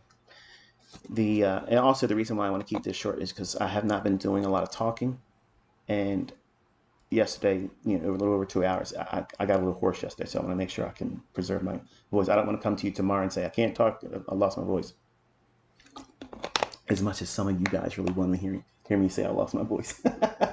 So I'd probably still sit out here and type over the chart, and without having to say anything, I'd still do the same thing. But people that don't know English, they'll send me hate mail saying, I can't read what you're saying, why don't you have subtitles? Because I'm not speaking, it's all being typed out. So your chart, if you have the ability, put all 4 charts up on the screen like this. Your upper left is 15-minute time frame, lower left is 5-minute, upper right is 1 minute. And if you do have the ability to look at anything less than 1 minute, you can put a 15-second chart. Not that you need it, but you're going to find out today that it is very, very informative for seeing what price is doing underneath these 1 minute candlesticks that you never really are aware of usually, or you probably didn't even think of it, okay, prior to investigating and studying it, because there's a lot of things that you would see on any other time frame occurring on that 15-second chart. And it's very forgiving. So as if you missed a move and you missed an entry, the 15-second allows me to get into a move if I missed my ideal fair value gap, or if I have a limit order and I have the order sitting inside of a level that I feel pretty confident that it's going to trade to. Sometimes I've had it, and if you watch some of my recorded sessions before, you can see where I have had limit orders where it goes up and touches the limit order, but doesn't go above it for the spread. And I've had one instance where it did technically go above, and the spread should have afforded me the fill, but it did not fill me. Guess what that means? That's the real world. That's what's going to happen to you. When you start trading, you're going to have limit orders that don't get filled because we're using such a degree of precision. That is a welcome struggle. That's a challenge that I enjoy having. And you're going to learn to have that mindset as well. Whereas right now, if you don't have a whole degree of importance placed around precision, when you don't get your fill on a thing, it's a struggling point for you to wrestle with. Why did that thing take off without me? I'm never going to get another move. This is the only move I'm ever going to capture, and I missed it. That's what you think. That's what you feel. But me and my students that have done these things for years and years now, we're comfortable with, well, I was trying to be so perfect and precise about where I wanted to get in at so I can have a very small very small stop loss. It didn't fill me, and it started running away. So I didn't get my best fill. We don't get upset about that. We're not cussing at the screen. Oh, you so-and-sos, you didn't give me my fill. Okay, that is an expression, don't be a dick for a tick. If you're trying to be very, very precise about your fills and your entries, and you don't give yourself flexibility and permission to see it not fill sometimes, you're going to have a real hard time in the early stages of order placement and learning how to trade entries, because you're going to be demanding perfection, and demanding perfection is an invitation for frustration and regret and struggle, and it's going to make your learning process a whole lot harder and longer, and you don't want that. So a 15-second chart, I'm going to say this and then we'll get into the business of the 15, 5, and 1. The advantages of a 15-second chart is that I can get into a price run that I missed on a 1-minute chart, a 5-minute chart, or a 15-minute chart, or any other time frame that I may be looking at. But for the rules that I'm placing on you, Caleb, these are the only time frames until I tell you otherwise. You're not looking at anything else. So don't send me a daily chart.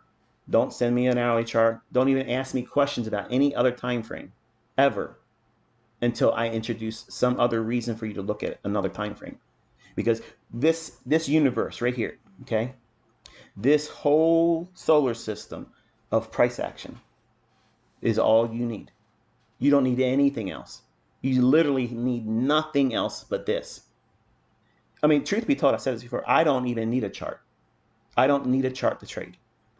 But to communicate what it is I know that I'm not going to teach, I use charts to kind of bridge the gap. So it's a very effective medium.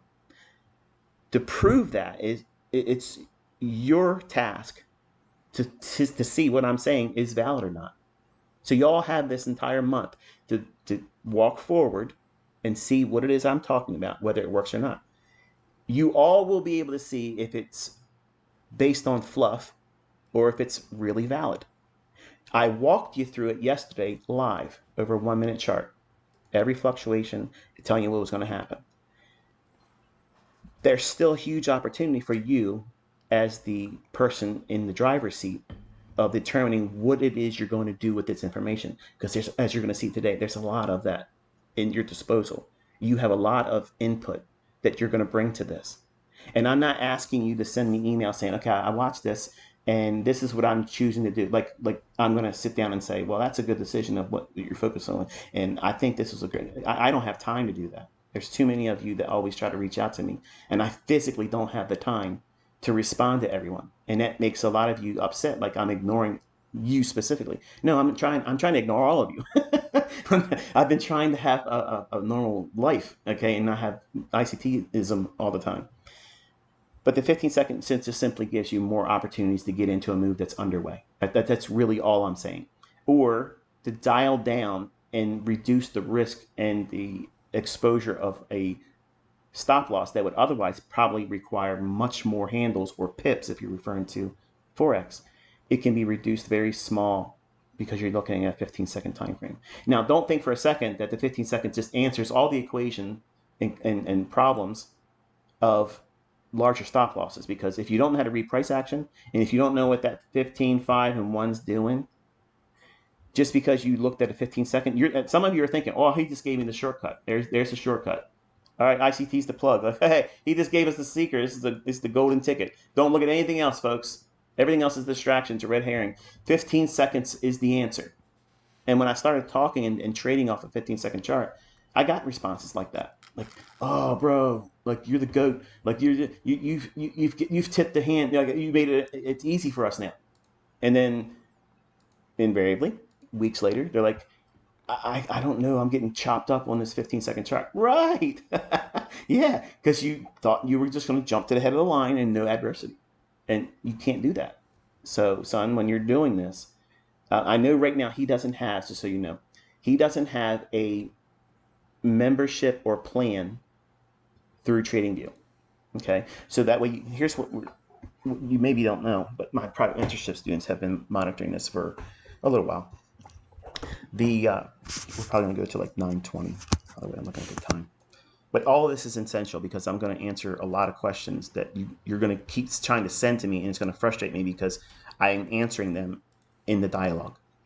But my son doesn't have live data, okay? And you're probably saying, well, what business should he have trying to learn this stuff if he's not looking at live data?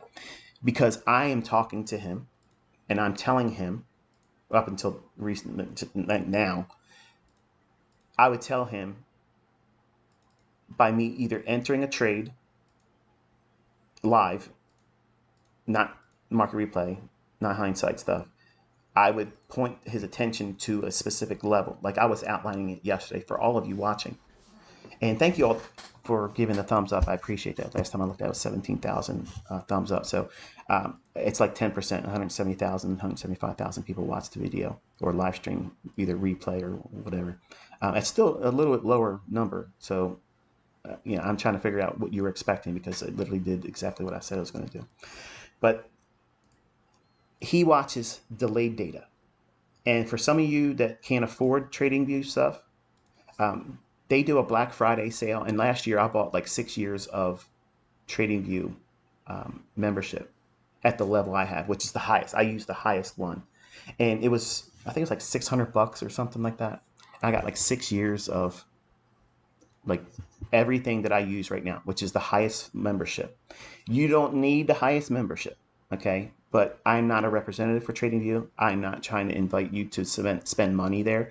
This is just the medium that my community asked me if I would use when MT4 became exposed as a way for people to rig it, okay? And people accused me of using a white label broker, and I've already smashed that lie and conspiracy. It's destroyed. You watched me do it yesterday. Okay, I know what price is going to do. I don't need a gimmick. Okay, I don't have a fake brokerage firm that like Hanko Trade.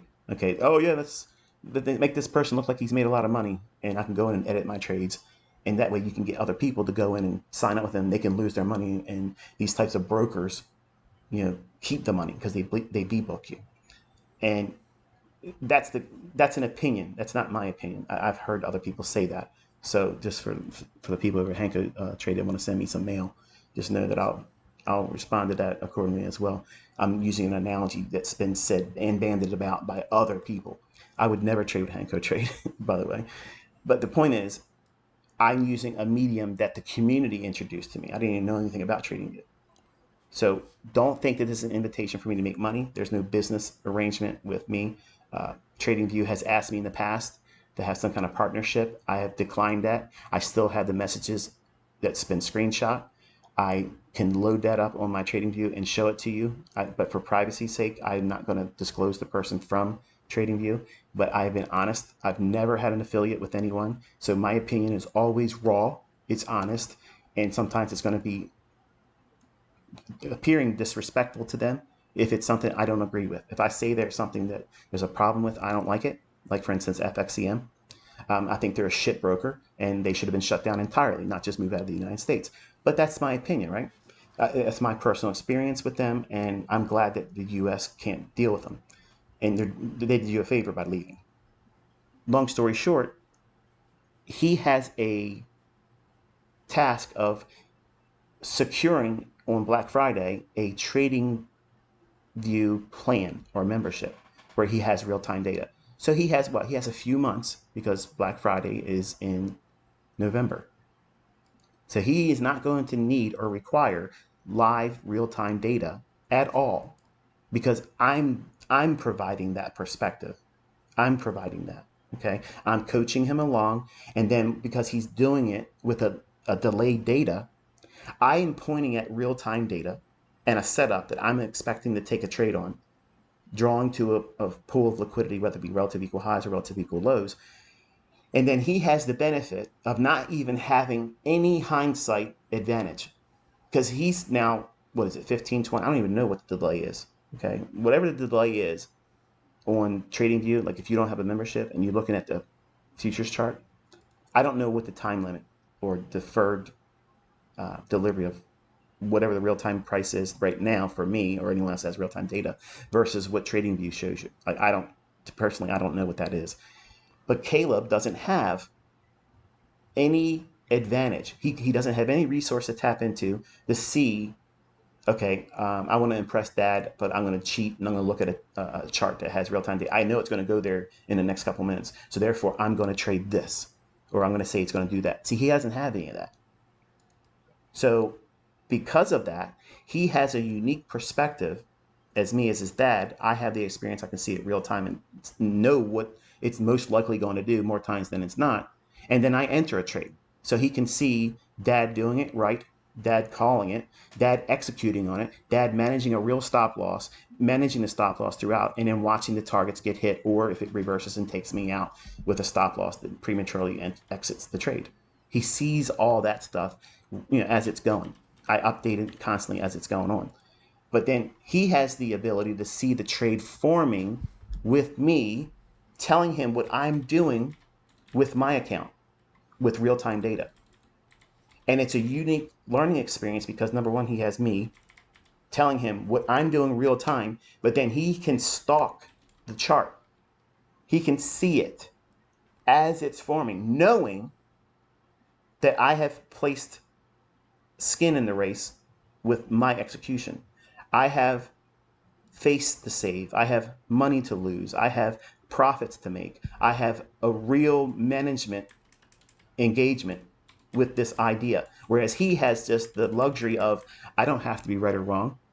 I want to wait and see when the chart presents the things that I'm trying to learn. And when it's given to you like that, it's like the best of the best. And for anybody that has an issue with that, you're an idiot. Okay? Because he has all of the advantages and none of the disadvantages. He can't lose money. He's being primed to look at it at the right time. And it's always the same times all the time because the market is algorithmic. So it subconsciously trains him, and he's learning on the surface level what he should be feeling and how he manages expectations. Over time, and until we get to Black Friday, which is in November, he'll purchase at a discount rate because TradingView always does a very, very deep discount. And I don't recall how much it is because I don't worry about price tags, but I bought it at that time because I realized I was spending full price by buying it in January, and I didn't know they were doing Black Friday. I don't usually worry about Black Friday sales stuff. Like if I want something, I just buy it.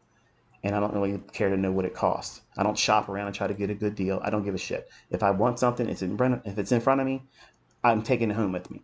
Well, TradingView, I'm telling you, if you're buying it any other day except for Black Friday, you're wasting money.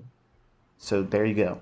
And they're probably going to be mad at me because I said that, but Caleb isn't going to be spending any money on TradingView, charting, or real-time data until that month, so the third Friday of November. And then he'll have the ability to see things real time too. But he has, at that time, he has several months of learning how to anticipate these things that he watched me do, like you did yesterday. But he's been watching me do that for a while. And my students have been watching me do that for years. It doesn't change, it doesn't morph. So let's go into the business. All right. So if you go over here and you look at my 15-minute chart, I know that's a really long monologue, but you have no idea how many questions I get and how those types of segments of my delivery removes a lot of headache because people get mad at me like I'm ignoring them and their questions, and it's not about you, bro. Okay, you're not the only person I'm talking to. And the 15-minute time frame, what you're doing is you're looking at time first.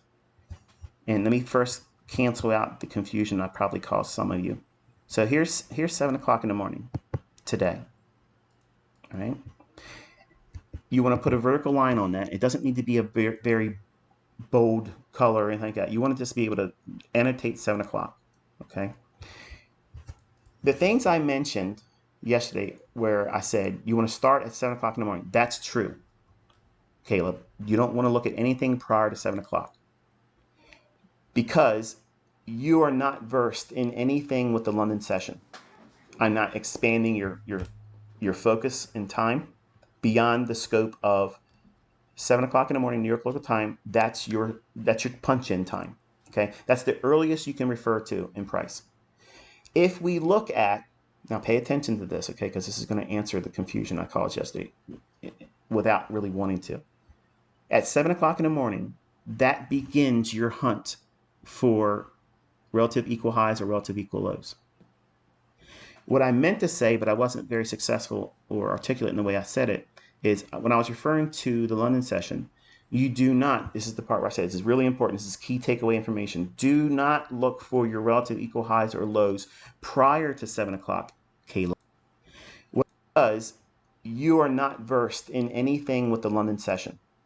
I'm not expanding your focus and time beyond the scope of 7 o'clock in the morning, New York local time. That's your punch-in time. Okay, that's the earliest you can refer to in price. If we look at, now pay attention to this, okay, because this is going to answer the confusion I caused yesterday without really wanting to. At 7 o'clock in the morning, that begins your hunt for relative equal highs or relative equal lows. What I meant to say, but I wasn't very successful or articulate in the way I said it, is when I was referring to the London session, you do not, this is the part where I said this is really important, this is key takeaway information, do not look for your relative equal highs or lows prior to 7 o'clock, Caleb. That does not mean students that have learned models from me in private mentorship that they shouldn't be doing an observation on these relative equal highs. Because if you're looking at prior to anything at 7 o'clock in the morning, what you're really doing is you're referring to London sessions price data and its profile, not market profile where it has the volume, horizontally, okay, like it's something special. That's not what I'm talking about. Market profile is it making the higher low of the day in London? Is it setting up a consolidation to expansion trend day? Or is it going to be just a trending day? Is it seek and destroy? All those profiles I taught, they're on my mentorship videos on this YouTube channel for free. You don't need to pay for them. You don't need to go to somebody else's 5-minute trainers. And I promise you, they don't know how to use them either. This reference point at 7 o'clock, if you know how to trade other price action models or ideas that I taught, and you've been with me as a student for a while, and you do trade London setups as a continuation or a potential reversal for a New York session market reversal profile, where what that means is London session between 2 o'clock and 5 o'clock in the morning Eastern time. It's New York local time always. If that session time has seen the market drop like we see here, okay, if there's going to be a New York session market reversal profile, that means that they're most likely going to see price trade back above and overlap all of the movement that was started at 2 o'clock in the morning here. Well, if you're a brand new student of mine, or if you've been familiar with some of my videos, but you just feel confused and you've never been able to find a footing on how to start, where to begin, this is what I'm teaching that to my son Caleb, because he's in that same boat. He has familiarity. He's had Top Step account. He's done all that stuff, but he hasn't seen consistency, and he doesn't really know what he's doing. This is what I'm going to do, and I'm only going to do this. So what I'm trying to do is I'm stripping it down to the chrome and saying, this is what you focus on. You start here. And then when he shows me by his progress that he understands what I've given at this point here today, then I will expand his circle of focus and his intentions on other factors of time. But you don't need anything. Honestly, you don't need anything extra outside of today's stuff, what I'm going to teach today. So in clarity, if you are a trader that understands day of the week and time of day and London session trading and how it can communicate a potential continuation or reversal in the New York session, you should have been fine with yesterday's commentary. But for the folks that don't understand how to trade the London session and how to integrate that with the New York session and how it works together to make the daily range, that could have caused you a great deal of confusion. And I saw a lot of folks in the comment section saying, you kind of like, you made two statements that are opposed to one another. At one point you say, look for relative equal highs and lows prior to 7 o'clock in the morning. And what I'm talking about is for anyone that wants to look at the London session and you understand daily range and you understand all the other things I've taught and you're more of an advanced trader using my concepts, you can look for setups prior to 7 o'clock in the morning. But if you're brand new, don't even worry about that right now. Trust me, you don't need anything else prior to 7 o'clock in the morning at all. So for clarity's sake and simplicity, and to remove all the complications that you probably thought was being thrown in there, at 7 o'clock in the morning, what you're doing is that's your beginning of the day. You're now starting to look for relative equal highs and lows. And you start on what time frame first? The 15-minute time frame. Okay? So this starts the hunt for, at 7 o'clock, did we create a relative equal high yet? No, we just have one singular high. Do we have relative equal lows? Don't look at this because it's before 7 o'clock in the morning. Don't do that. Don't even refer to it. The rules are very simple. You're waiting to see relative equal highs and relative equal lows form after, post 7 a.m. New York local time. Now,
Oh no, what did I do? You do your thing, and you do it well. All right, it's an ad. I'm not going to scream at you and tell you how amazing I am or why you should book a call. do we have relative equal lows? Don't look at this because it's before 7 o'clock in the morning. Don't do that. Don't even refer to it. The rules are very simple. You're waiting to see relative equal highs and relative equal lows form after, post 7 a.m. New York local time. Now, these two lows may be a factor for the 5-minute chart.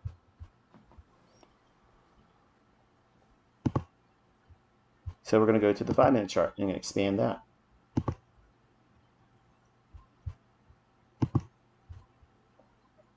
All right, so now we do potentially have, if this starts to rally, we don't have it yet, this could potentially become relative equal lows. Now with that, all you're doing is you're making a mental note of it. You're not annotating your chart because it's not there. You never, never, never lead your expectations with something that has not actually formed in the chart. Don't predict the setup. You have to wait for the setup. You have to wait for these signatures to form in price. You cannot anticipate them. You don't know what you're doing yet. I can do those types of things. You've watched me do that with calling inversion fair value gaps before they actually formed. And people insisted that it was after the fact, annotations. It's not. So the point is that experience will be given to you by exposure and repetition. That's the only way you glean the experience. You have to do these things, and they are monotonous. They're boring. They feel like they're fruitless in the beginning. It feels like, what am I even doing this for? And that's why I'm talking to you this way, because you're going to want to not do this. You might do it tonight, today, or tomorrow, maybe the rest of this week. But something's going to happen. Next week, you're going to want to do something differently because it's not making you money. You're not pushing a demo trade, and you're going to mess up. You're not going to learn. You're not going to progress. You're not going to understand yourself and what you're expecting to see in price action because you're not doing enough of it. Just like working out, everybody can join the gym, but you're not going to stick to the process of eating well and exercising and sticking to that regimen and that routine to see the results finally come that you're going to have to wait for. Those results are a deferred result. Everybody wants to join a gym and lose 10 pounds in the first 2 days and feel like I made the right decision.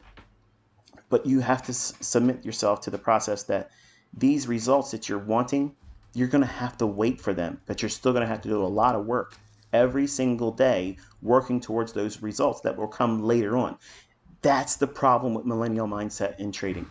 All of you millennials out there that are trying to be substantial or significant in this community, you're rushing to try to be significant with no talent, no skill or understanding, and no prowess.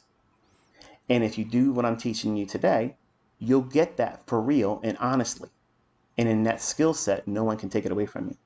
I won't be able to talk down to you. No one else will be able to talk down to you because you'll be able to carry yourself with a skill set that no one can strip away or diminish. And that's what everybody should aspire to have. But I'm promising you, you're not going to get it quick. 5-minute trainer videos, 5-minute mentorship guys, they're not going to get you there. Okay. This is the way you get there. It's blood, sweat, and tears. It's doing these very boring observations. So post 7 o'clock, you're scanning through, looking for relative equal highs and relative equal lows. We can't refer to that low because it's before 7 o'clock in the morning. So we go down to a 1-minute chart. I'm just going to toggle through on the chart itself. And here is the 7 o'clock delineation. And you're looking for relative equal highs.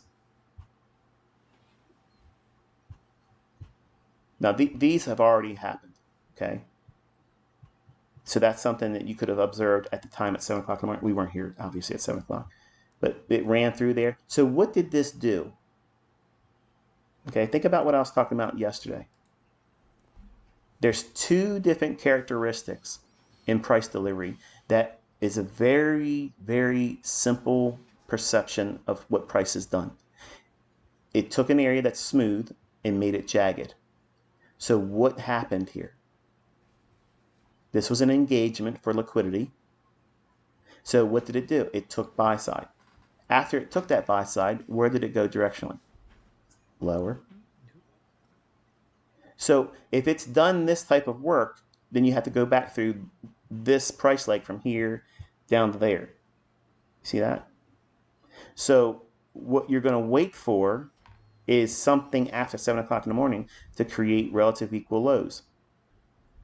It could rally up, and then these relative equal lows could be the setup for a run lower. And if it goes below these relative equal lows, and I'm not saying it's there yet because I'm not trying to push that on you today, but these are the things you're doing as you're watching the chart. You're observing and referring. So if these become relative equal lows and it rallies higher than this high here, these become relative equal lows. And if it wants to go below that, how far can it go?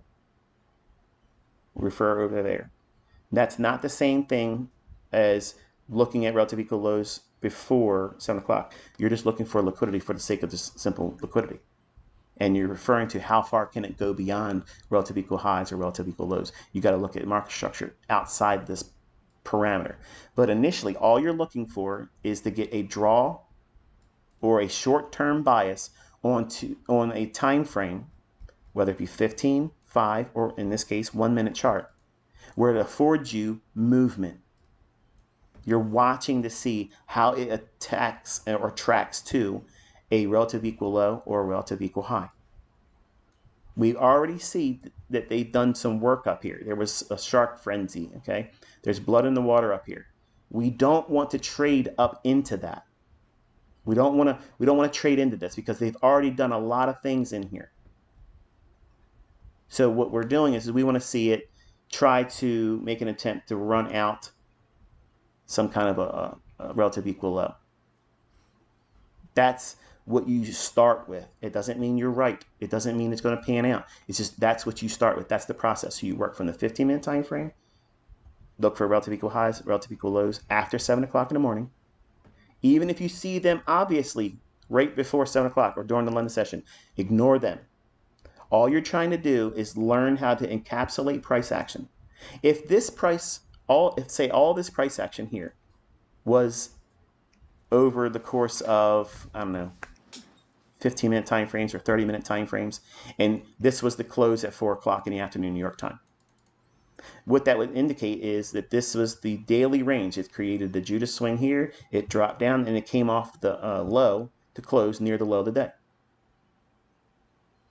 That's power 3. You're going to discover that every single time you sit down and you look at the AM session, you're essentially looking for that to form.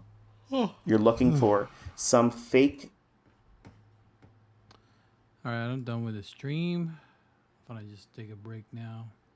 See you guys later. Hope you guys enjoyed that lecture.